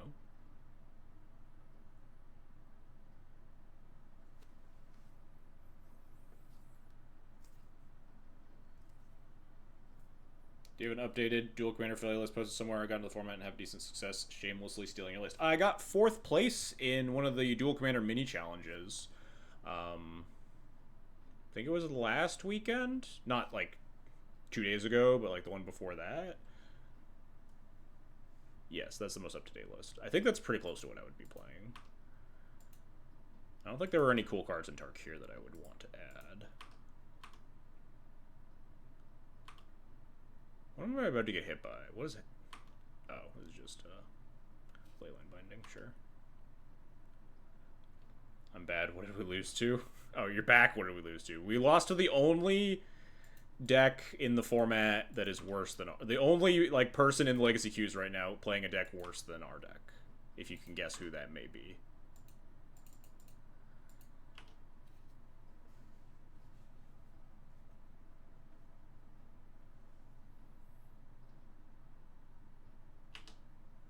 It is not it is not you.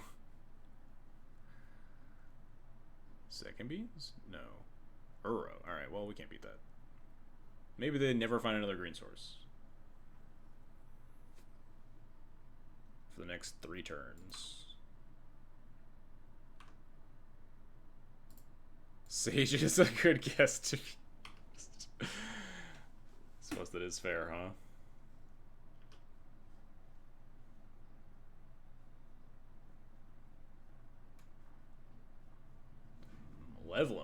Opponent's cooking over there, huh?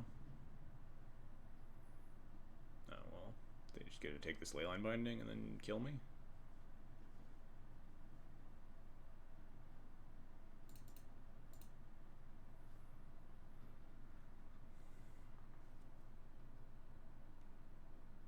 If I'd known we were going to play against this many control decks, I would have put more control deck cards in my deck at all. I have like none. I have like specifically Season to Dungeoneer.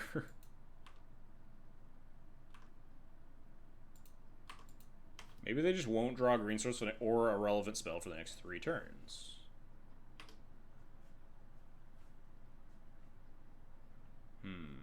Maybe we'll... I got nothing. I don't really have an answer to this Uro. Or that Uro. Maybe we'll draw our main deck Rest in Peace. That I accidentally slipped into the deck. Alright, I've had enough.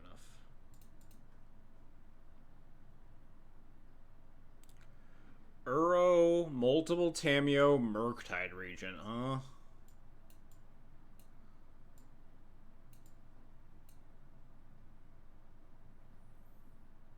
All of our cards are like vaguely fine. But like, all of our cards are very bad against. These are like not, this is not really catered to being an anti-control deck. Seems like a 0%. That's what I said about the D&T matchup, and then we won. So, I mean, if you just like cast early season Dungeoneer, then you just get to like win the game. That's the only real strategy. Oh, right. I said I would end the giveaway after. Yeah, I'm thinking about these cards in some size, but Rest in Peace seems kind of miserable. It's like only an Uro card, right? And like they're one of Loam that they assuredly have. Let's end the giveaway. As promised, I will run the giveaway twice in case, I forgot his name, but he was here, Nick Donuts, in case Nick Donuts wins it.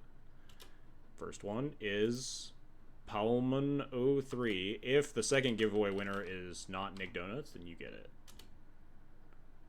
Alright, Palman03, you win. They did have Murktide, yeah. Wait, I didn't enter. Can I catch a code? No.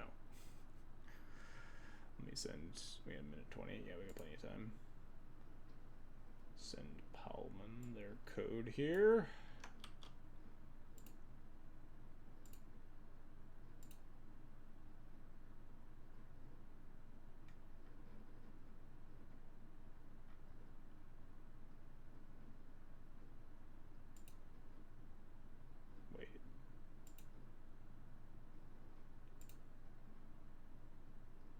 Palman, did you win my code last week too, Palman? That is some incredible luck.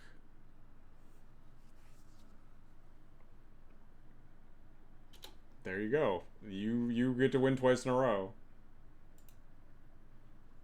I think I'm just gonna run it back. There's an argument for like Rest in Peace for like Murktide Uro stuff, but I think all the cards in my deck are fine. Oh, I forgot to put a Gemstone Caverns in this deck. Guess I'm keeping this. Just like we're like a land away from Cassidy's Dungeon, and we get to go like not even return 1 play is unfortunate, but we get to go like 3 drops for days until we can cast Dungeoneer, which is a pretty reasonable plan.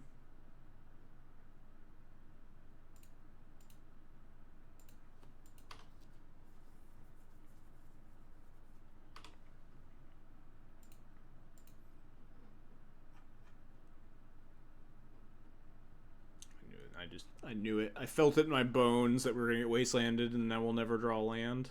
Oh, never mind. Easy game. I think I just want to play Plains.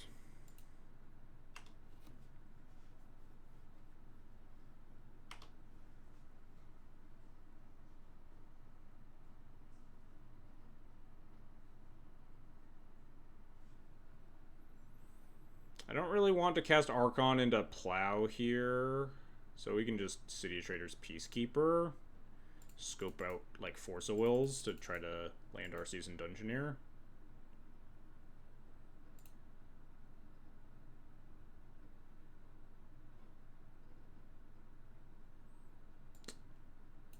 It's a lot of cards that are kind of annoying, huh? Notably, this Force of Will can't be cast currently. We just name, but they get 2 draws at it, and then they have like Force with Beanstalk. If I name Beanstalk, I just get plowed. I just have to name Plow here.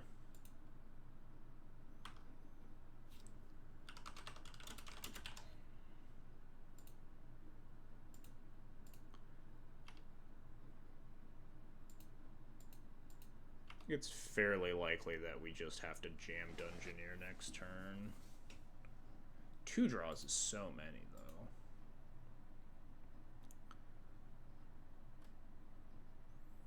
Do we jam Sage of the Skies? That one just never baits out Force, though, is the issue.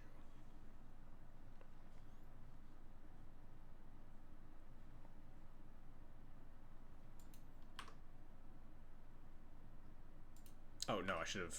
If I was going to cast Dungeoneer, I should have non-gone to attacks. Because this is a Cleric. It actually does work with Dungeoneer. Unlike every other card in my deck. It's Warrior. Warrior's the last type. Warrior's not even a D&D class. Come on. They should have, like, Warlock or Monk on this. Yeah. I should have got... If I was planning on playing Dungeoneer, I was supposed to do it pre-combat. I will still cast it post-combat if it's the best thing to be doing this turn. I don't know if it is, though. We could play, like, second Peacekeeper. Name, like, the Leyline Binding and try to tread water there. But as soon as they hit a third land, they can just plow the Peacekeeper on Binding. And then leave the Peacekeeper on Plow alone forever. Just play Archon, maybe? Archon's not actually bad here.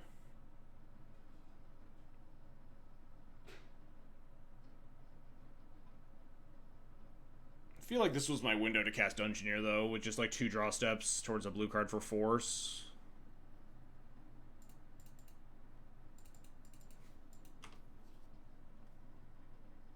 I do think if they don't have, I think they kind of have to force this if they don't have like a land that activates the Leyline Binding or like a basic.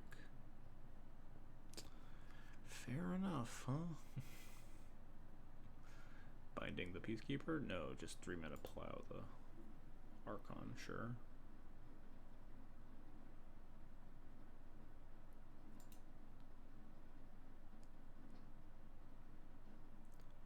Six cards in hand. 2 unknowns still. Might be time to slam Dungeoneer, huh?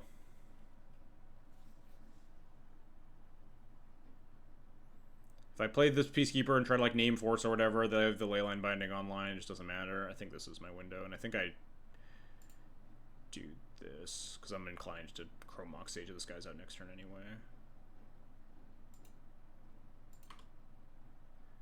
They just simply won't have a blue card.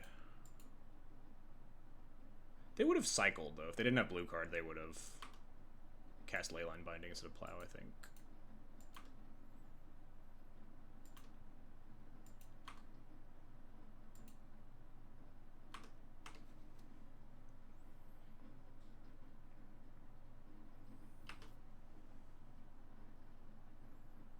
Endurance actually just extremely obnoxious. My entire hand cannot beat a hard cast Endurance.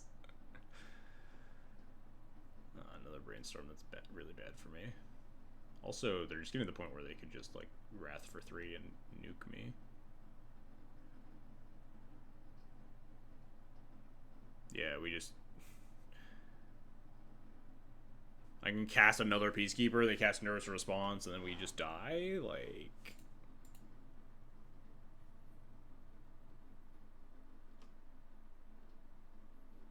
Draw Solitude.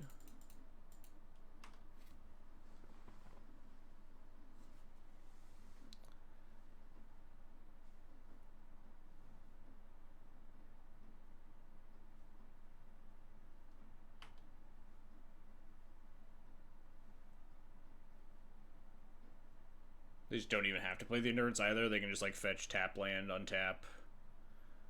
Wrath of Disguise me. Or not.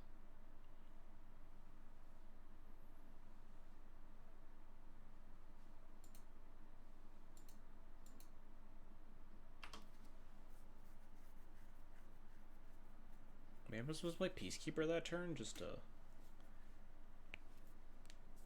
make my opponent have to, like, cast Endurance in response. But they didn't have to because they could just also have Binding.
I don't think we're gonna cross this finish line without top decking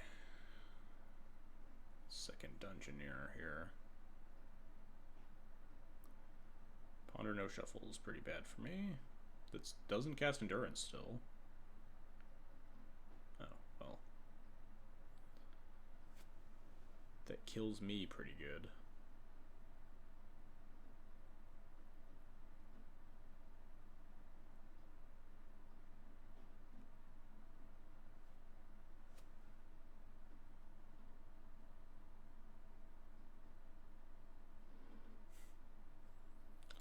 Perfectly on time Chalice of the Void.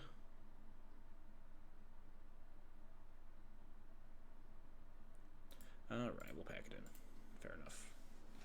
Yeah, that's definitely not the matchup for this deck, certainly. Sage of the Skies was pretty good. We hit like 0 Clarion Conqueror matchups, and Clarion Conqueror definitely like was clunky with Chrome Mox Lotus Petal mana base. Also kind of want a 21st land. Let's make some edits. And maybe play like one more match, huh? 21st land seems smart. I wanted a Gemstone Cavern here from the start, given how focused this deck is on like casting a 3 on turn 1 specifically. Conquer feels like a vintage card. I think Conquer has a lot of decent legacy matchups right now.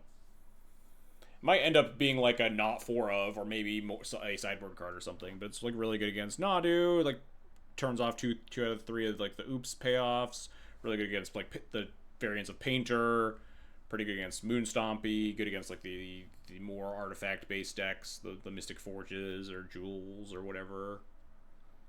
And like in the matchups where it's not good, it is a 3/3 flyer, so like it trades off with DRCs and Delvers, and attacks pretty reasonably. It's definitely better in Vintage than it is in Legacy, but I think like the culmination of all of the text on the card makes it more feasible to at least try out. So I put these Thalias in here mostly for like, because you want kind of lower curve filler when you don't have like the 3 mana plus 3 drop turn ones. But the problem with Thalia is that she's really, really, really bad. So maybe we resolve that by just not having Thalias in the deck still. But what else would we want in a deck like this? More 3-drops? Are there any other, like, white Stompy 2-drops? Not really. Every time I've ever put Suppression Field in my deck, I've decided to toss Suppression Field in the garbage directly after because that card is really bad. 2 cost of Johnny just to put in. There's got to be a better card than a 1/2 that makes a 2/1 that has no deck synergy.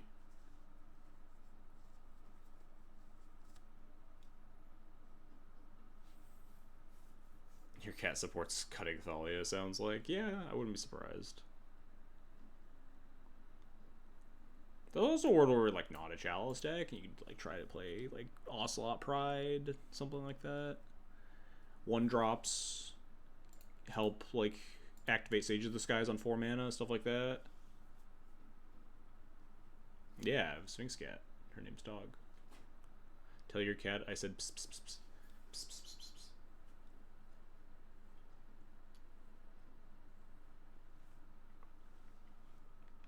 The Voice of Victory? What is it? We gotta tell me what these cards are. Voice of Victory. You lost your cat Ganondorf recently. Also, Sphinx, give him or her a big hug. Oh, that's sad to hear. We're big Sphinx cat love for our house. I typed in Voice of Victory and it didn't, like, literally didn't show up. What does this card do?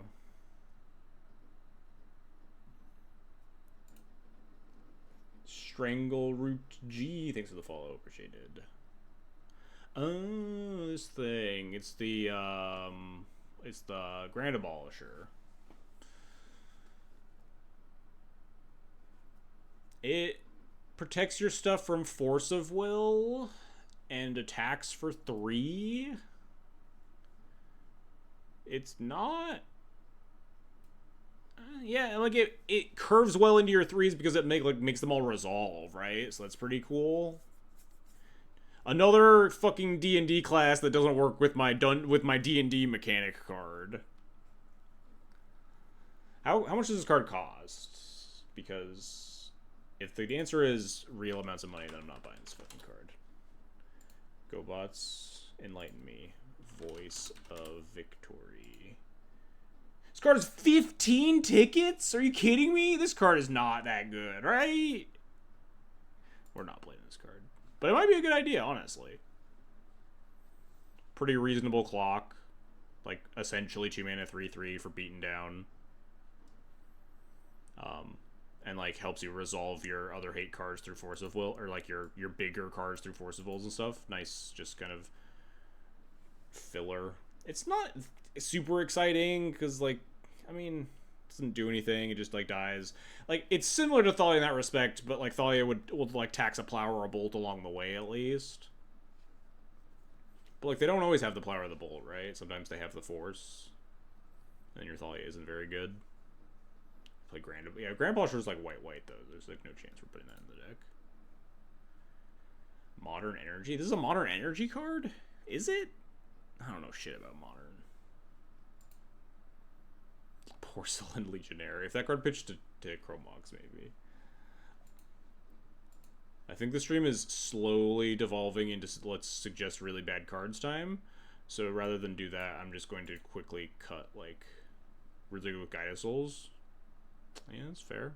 Good with Ocelot Pride too, right? If you get to City's Blessing with it, you get 2 free warriors.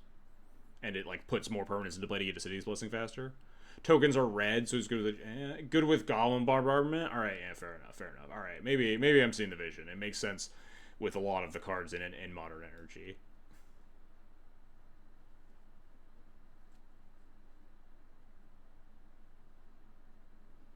Voice would be sick if we splashed red for Bombardier. And then we're playing like a Johnny Bombardier's. Yeah, exactly. Red-white Stompy. And then we're playing like a 2-color Stompy deck, and god, I don't want to do that. Let's just quickly turn around and just shave 1 Thalia down for the 21st land. And just start up another league. Just to get a couple more reps in with even without like making big changes, can get like a bit better feel for the cards in the deck. You don't like having the worst mana base in existence? I have lived that life many times. times, and I would wish not to live that life again. I do want to. I always try to make like a red-white Stompy deck that isn't like red-white initiative, something that is like Fable, Bombardiers, a Johnny, Pride Guide, something like that. The problem is like, yeah, the problem is always just like the mana base is just complete dog shit. You're like not really allowed to be an Ancient Tomb deck, but then without being an Ancient Tomb deck, the 3-drops are just not nearly good enough.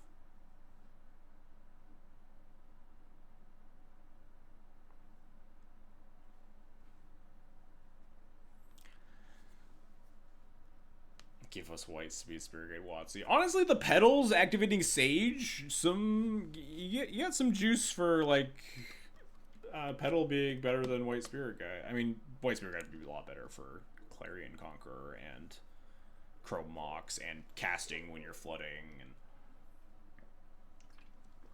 it would be much better. But low spell been showing up for our guy.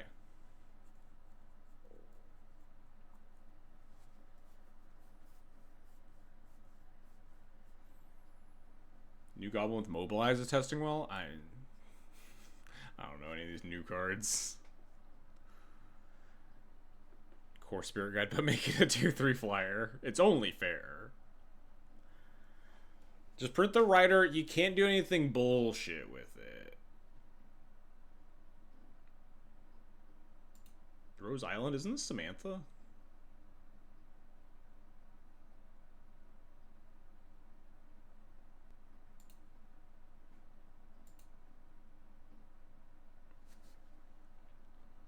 Known Doomsday aficionado.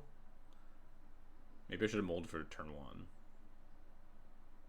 I don't know. Turn 2 Thalia, turn 3 Archon's kind of hard to pass up, even if you're against like known Doomsday.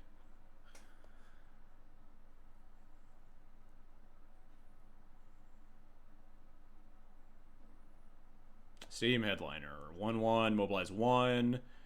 Sack it, deals damage to creatures, you can target creature. Okay. So like it gives you Bombardier fodder, plus like you get to turn into a munitions expert at some point down the line,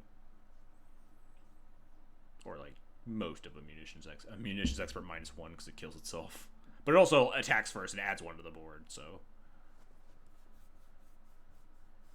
I guess it is basically the same amount of damage a munitions expert would often deal in goblins. I see it. It's pretty reasonable.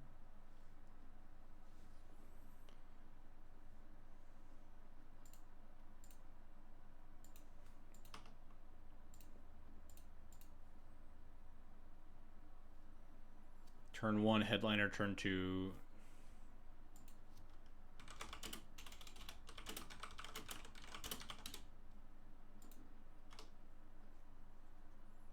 Tomb Bomba. Yeah.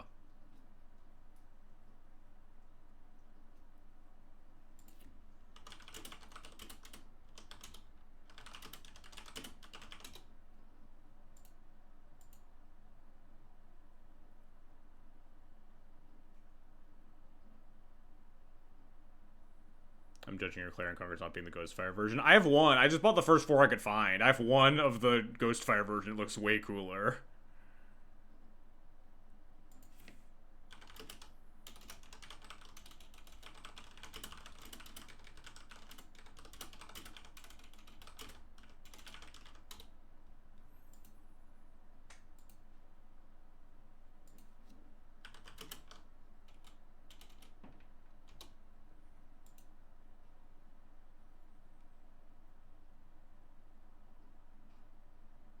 Oh, is the Sage giveaway still on the screen? God damn it.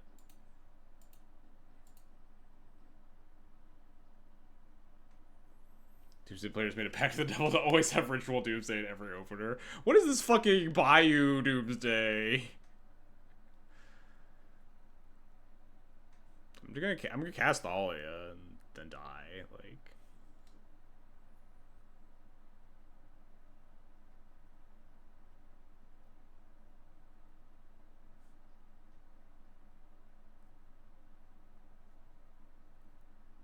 maybe we should have mulliganed to the turn 1, huh? But if you mulligan to the turn 1, then they just have like Thoughtseize into Force of Will. Or Force of Will into Thoughtseize and take your relevant cards, then cast Doomsday on turn 3 and kill you. Schrodinger's Doomsday deck. Alright, what is going on here? What are these... What is this single Bayou doing? It is just... I'm sure it's like more Veil's sideboard or some such. Tameo, Bowmaster, Baleful Strix. Alright, this... If the Thalia limps us across the finish line, which there's very good odds it doesn't, then Peacekeeper can maybe do something.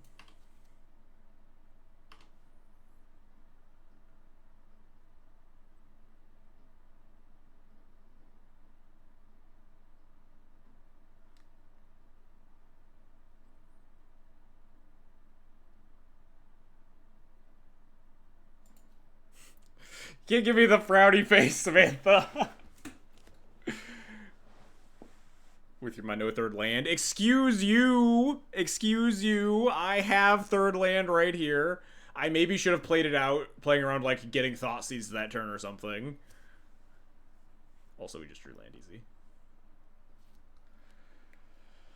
Alright. Well, if she has Bowmasters, my Thalia's gonna fucking die. And that's the life that we live.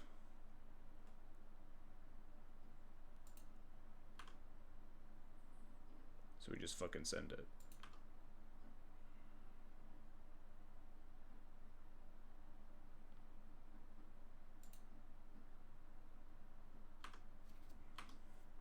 Maybe thought she was gonna play a 2-mana... I was gonna play a 2-mana deal 3 to attack your blocking creature. Fair enough. Alright. We just... He thought it entered tapped. Alright. We have to cast Peacekeeper here, right? There's like no way we get away with Archon. There's just so many ways we instantly die. If I had a Solitude in hand, I'd play Archon. But... Although... If Archon resolves, you can't... cast... There's no way this splash list has 2 islands. So there's no way you could cast... Thoracle, right? Without killing it, in which case we're gonna die. Cycling. Yeah, but like, what are you gonna cycle into? That casts the... You're gonna cycle into the second basic island in your deck? And then cast the Thoracle? There's nowhere there's 2 island. I'm ready to clip that. Yeah, alright. I think I'm right. I think it is unlikely my opponent has selected a second basic island to put into her deck. And that I should cast this Archon Ephemeria. It'll be really funny when I die. There's also a chance she just has like Force of Will and we're gonna die anyway, but...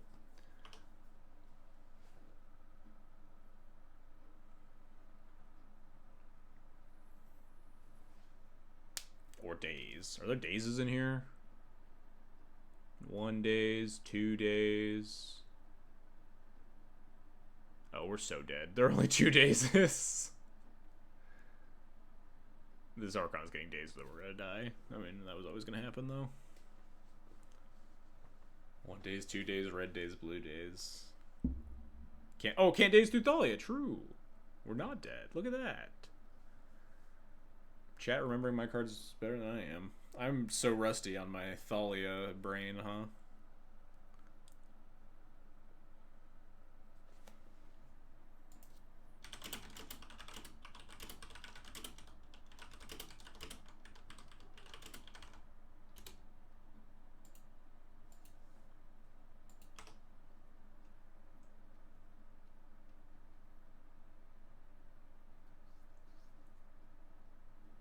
Peacekeeper on Thoracle is the plan for next turn, yeah.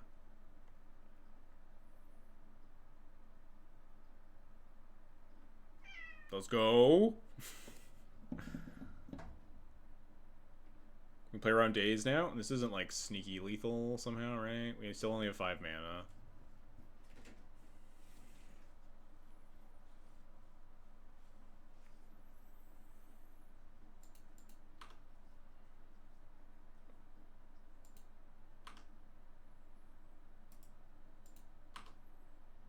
You just played into the get reported to Daybreak Gambit.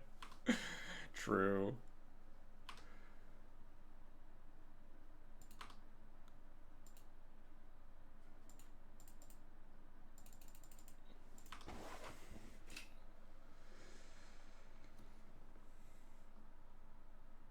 I didn't count the Force of Wills, so if we get Force of Will and then die, that's also our life.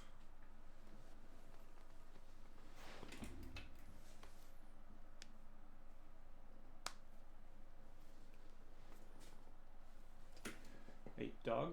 No knocking stuff down from the table. Come on. Yeah, you. It resolved. Oh shit, there's a dark ritual in here. Are we still gonna lose? I'm gonna freak out. I'm gonna freak out that we're about to die here. We can't actually win, right? Top card Thoracle. We just die. We like literally are. No, the dark ritual doesn't do anything. There's an Arcana Marionette. All right, we just name Thoracle, and then we hopefully win. That's the plan. Wait, no, shit. The wild swings here. We still lose. Top card is Thoracle. They have 2 cards in deck. If their top card is Thoracle and we name Thoracle, they cast the Consider, mill the Thoracle, draw the card, and then they die. They can't do that. So 2 in deck means that the Consider doesn't actually mill the card. So I just name Thoracle, right? The Consider doesn't do anything with 2 cards left in deck. Yeah. Archon saves the day. I think so too. Yeah. Thassa's. Oops. Oracle. Gonna play a tapped cavern.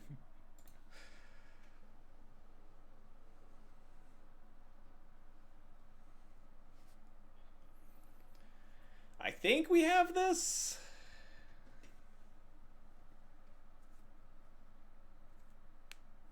We can't hold up our Razor Grass Ambush, stupid Thalia.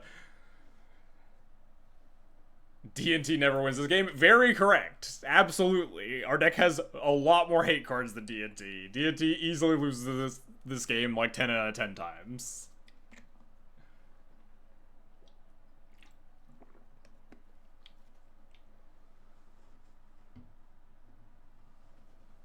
Doomsday has never once beaten turn 1 Doomsday. D&T has never beaten... I think I've beaten turn 1 Doomsday before.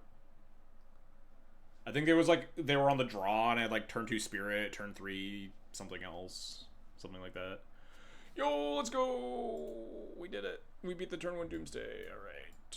Board in just these? Maybe the traps? What comes out? Sage of the Skies. I guess Dungeoneer is maybe worse than Sage of the Skies, right? Sage of the Skies just by virtue of being 3 mana. Clarion Conqueror, we saw Petal, so it at least turns off that. This does not turn off Straight Wraith, right? Yeah.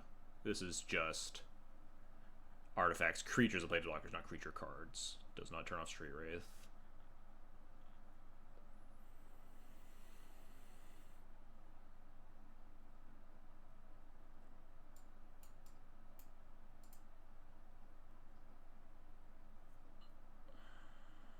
I do think I want Mind Break Trap. I think against this pile of hate cards, Doomsday is kind of inclined to try to kill you in, like, the same turn, right?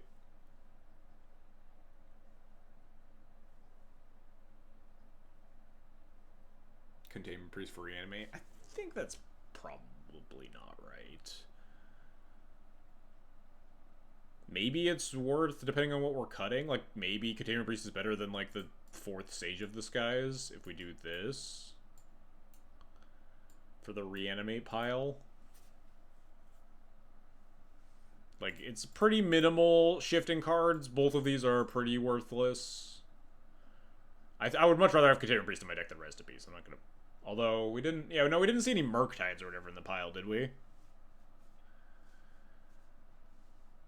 We just saw Oh, we did see, like, specifically Tameo Strix, Bowmaster. So maybe that's a reason. Like, is this like a plow matchup? Probably not. Clarion Conqueror turns off Tameo. We have Solitude. We have Flute. We have Chalice. let's do this. Kind of likes that Siege of the Skies at least attacks through things better. Like, it trades reasonably with a Strix. I'll keep it.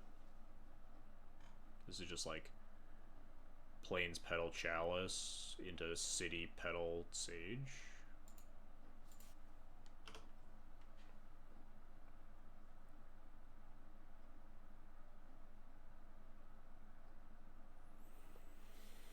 Like play the Chalice around Days if I want to, but then I don't get my double Sage.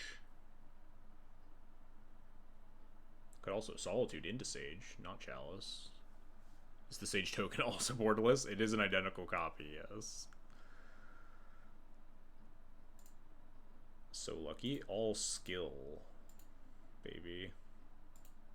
Get this fucking Tameo off my board.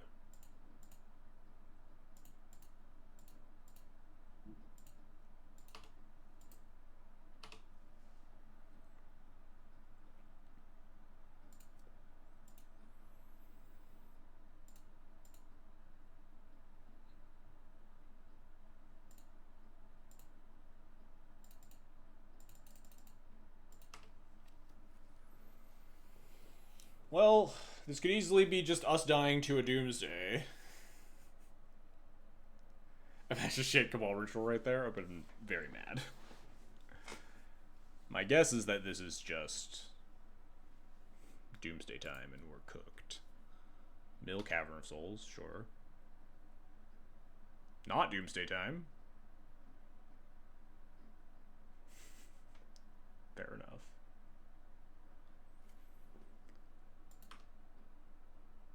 Foolish of me to not think that my opponent would Pernicious Deed me.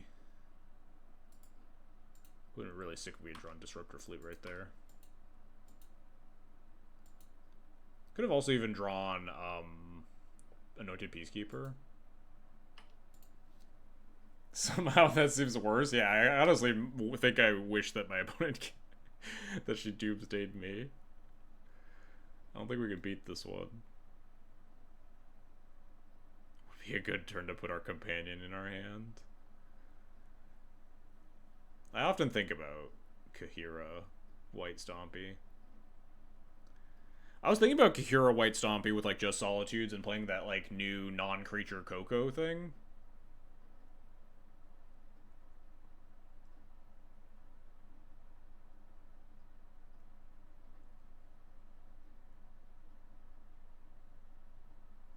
Come on.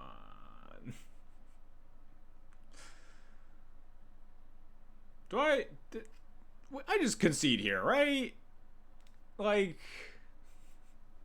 there's no world I'm beating my opponent casting Doomsday with 4 mana in play. Doorkeeper Thrall.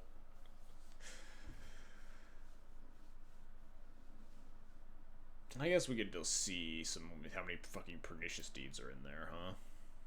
Maybe I could top deck something good. Flute into Thalia, I think, still just loses. Armageddon, that'd be a good one to top deck, yeah. Taking the Cavern Souls, I guess playing around Chalice on 2.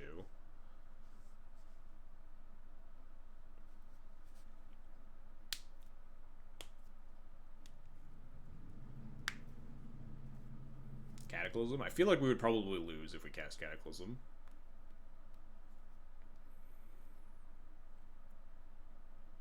Wasteland, Thalia, Wasteland, and she builds a Jace pile. Well, we don't have any Wastelands in our deck. So that's the first problem. Think our pile can be Nevermore? Maybe not. Gotta top deck our Nevermore, huh? Where's our Mono White Meddling Mage? We deserve Mono White Meddling Mage, honestly. Society if. Maybe we top deck a Grindstone that's not in our deck and we just mill her?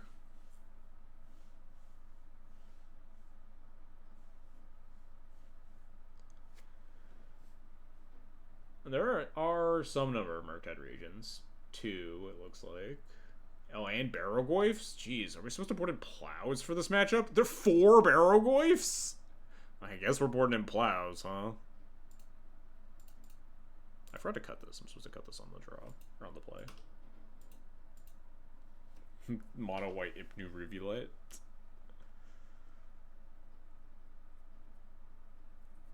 Strix into Thoracle. Sure, into 2-mana Brainstorm. Maybe she cast another Brainstorm on accident.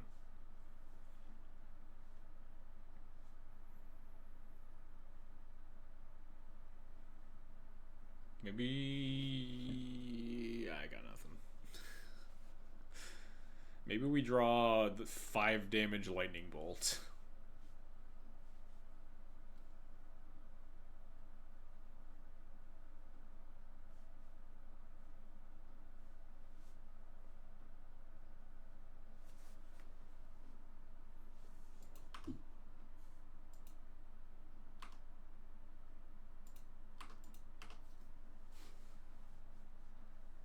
We didn't play the out of Strix double Brainstorm. We should have not cast the Thalia. What were we thinking? Have I ever killed a Doomsday player with a Laron? I don't think so. There might have been a game where, like, my opponent lost the game because I had Laron in play and, like, they didn't go for it or anything. Tameo. There might be a 4th that I'm not counting. 4 Barragoyfs. I feel like we just have to board in Plows.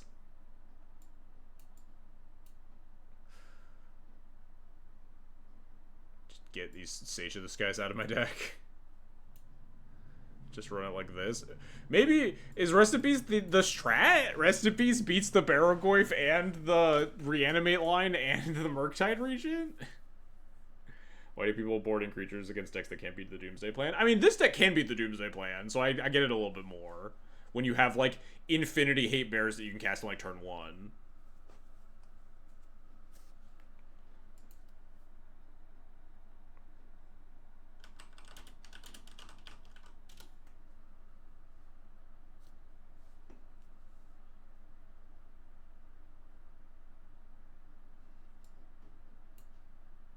Clear and Conquer stops Tameo.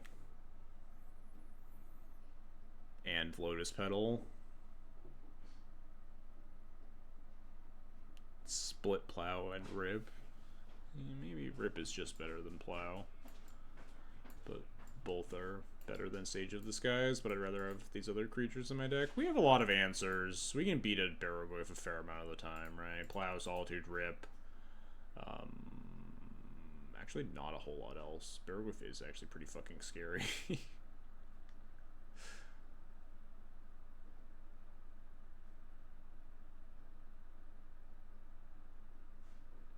Just board in the opposite direction.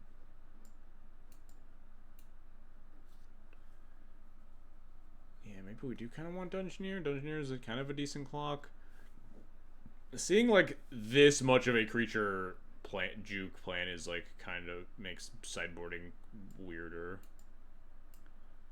Maybe Clarion Conqueror is bad, especially with, like, this many Plows to answer Tameos. Rip feels a little silly, but we legitimately saw just straight up 4 Barragoyfs.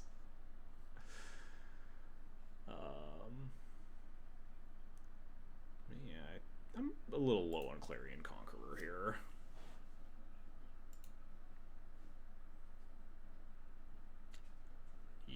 This is not the hand. Oh, this is when I'm supposed to cut this Gemstone Caverns, but we can spawn it. It's fine. I'm gonna keep this hand. Does to a lot.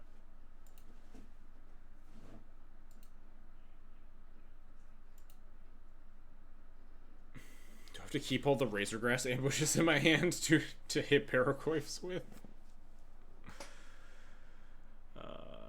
I don't think my life total matters a lot. Maybe I should play 1 though. We have an Ancient Tomb.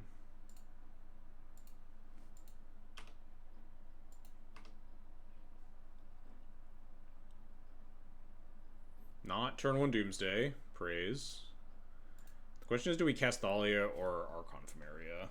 Might cast Thalia around Daze here, honestly. Makes cantripping more awkward and makes us more likely to be able to resolve, like an Archon or something.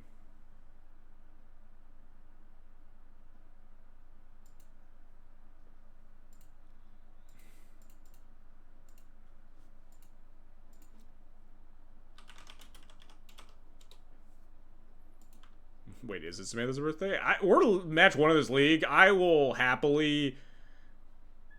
Could like this is the final match of the night. We can match one of the league. I will happily play this match to its conclusion and then birthday concession and go to bed.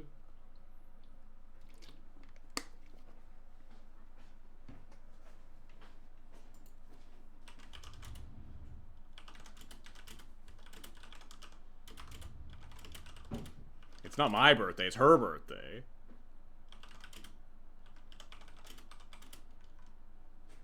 But I don't think he should let me to win defeat you.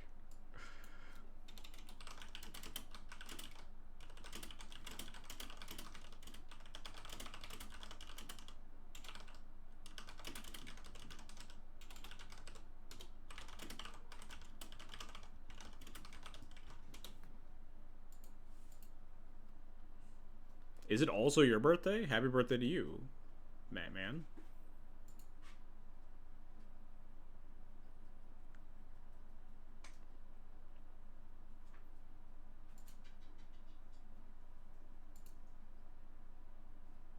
Maybe I was supposed to play Archon, because this... No, they can't... She can't land Dark Red. Alright.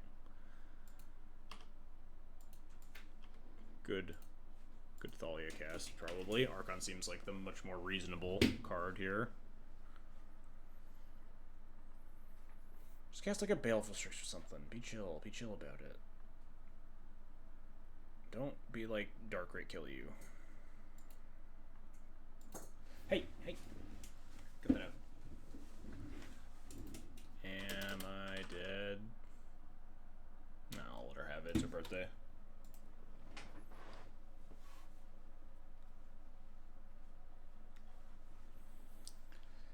I was too busy being excited about not getting turn 1 that I didn't consider the possibility of getting Force of Will in turn 2.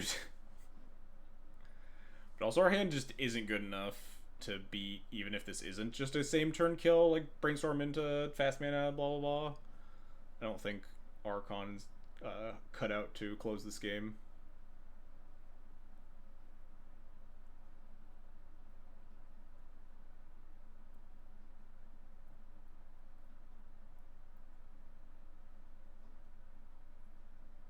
Best card to draw might unironically be like Solitude or Plow. For the blowout. It's hard to get to an empty library in the face of an Archon of Emeria.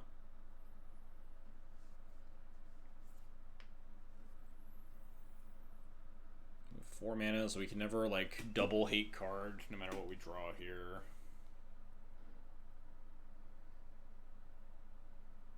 Seven, and then we do have like lethal over over way too many turns.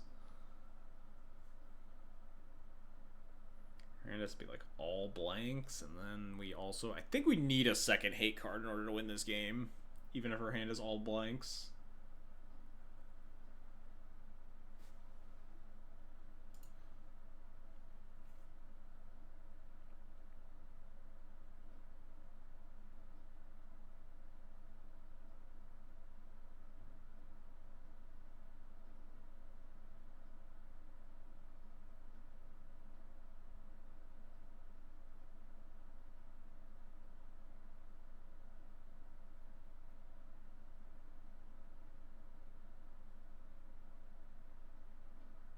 Oh, we're dead.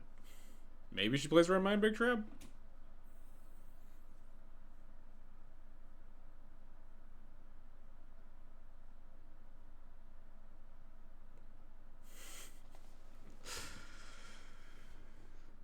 I think we're still dead, right? We're probably just dead to, like, basic island, like, plus Cycler or something.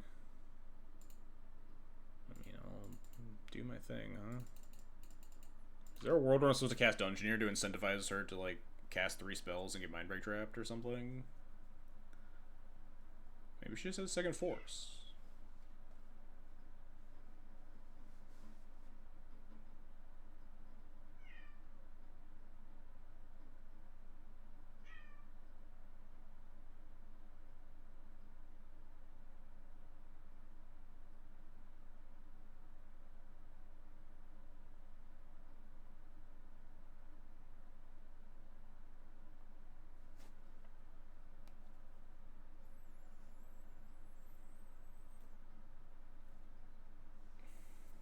really hope this is the oh shit pause.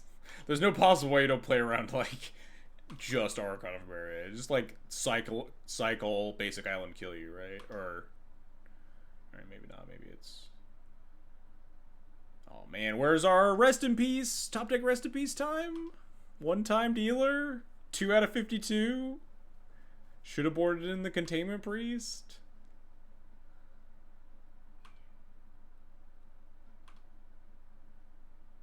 Damn.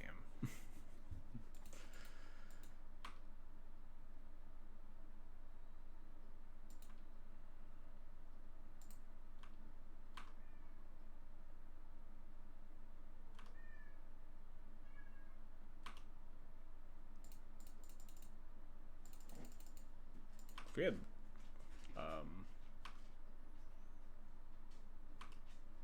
Lotus spells for this trap. Oh, if we had double pedal hard cast trap on the reanimate, fair enough. Yeah, one turn too slow for lethal, huh?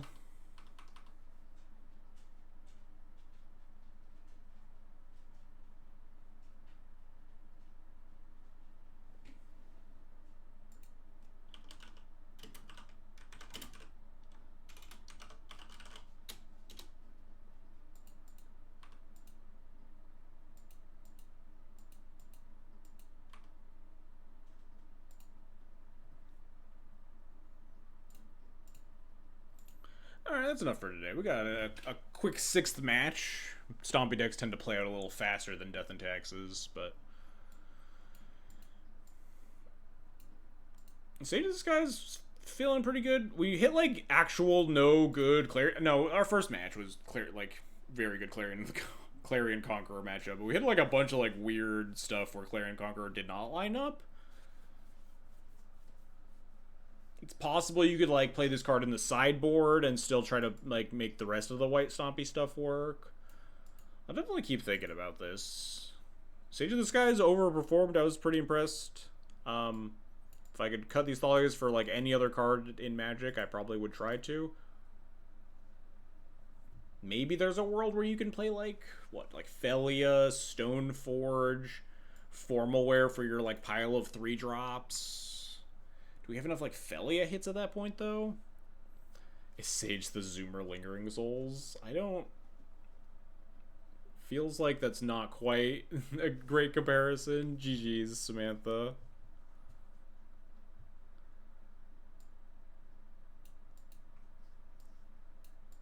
Yeah, maybe we can make something like this work. I'll probably fiddle with this more off stream if I actually have time to play Magic ever off stream. And we'll go back to some classic Death and Taxes next week. I need to see what we're playing. We got Mono White Stompy. That very classic Legacy archetype. Sideboard could also obviously be tuned. We talked about potentially like playing more Rest in Pieces and then like more Mind Break traps to compensate, something like that. So 60 and auto-assumed red Stompy. We gotta cook with the new cards. We gotta live a little. We gotta play Sage of the Skies.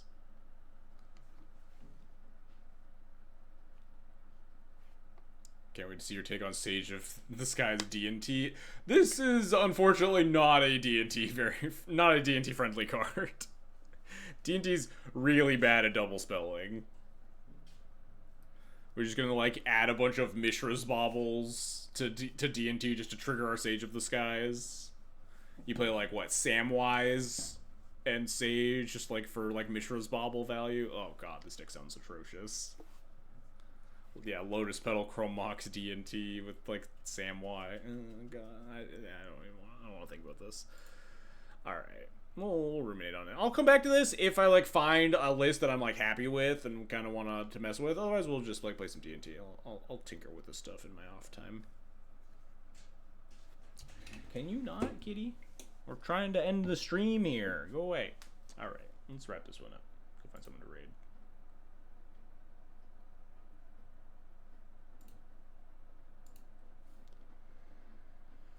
When I first built D&T, I bought Chromox as the most recent lists had them. Is that when I like it was like right after one of the bans, and I played like Chrome Mox Mono White because the format was just like all combo decks.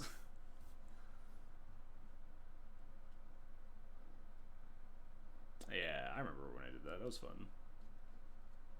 It was a big meta call choice for Death and Taxes. You just like wanted a little bit of speed, and then the combo decks quickly petered off. Which I think the format is in honestly a pretty similar position right now.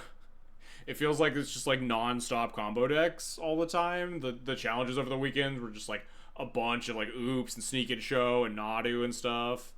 And like maybe D&T wants to just be a Chromox deck for a little bit too. But realistically, that'll like probably even out in a couple of weeks, and we'll see like the return of Delver, stuff like that.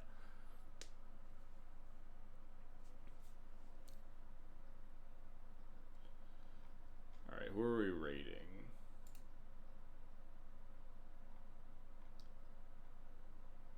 Everyone's streaming fucking Standard Arena? What is this shit? People need to get more Moto in their lives. I don't want to raid Harain out of spite, but he's also like the only one online. Why is he streaming? Didn't he raid me earlier? What the fuck? Everyone is a psychopath. I don't understand that, man.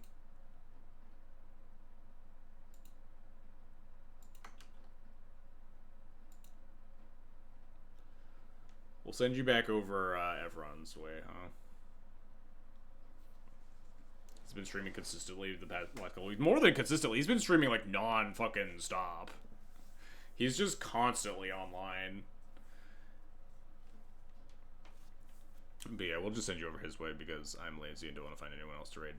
And he's playing Legacy. Tell him to fucking cut everyone in chat before we start this raid. I'm hitting the raid button. Thanks for watching, blah, blah, blah. Subscribe on YouTube and Twitch, whatever. Follow me on Blue Sky. I just want all of you right now, everyone in chat, fucking roast the shit out of him for putting Thief of Sanity in his deck. Please, for the love of God. Just tell him his fucking terrible idea. Tell him to cut his fucking nonsense garbage card. As soon as we send you off, he removed it? Alright, go make fun of him for having it in his deck at least.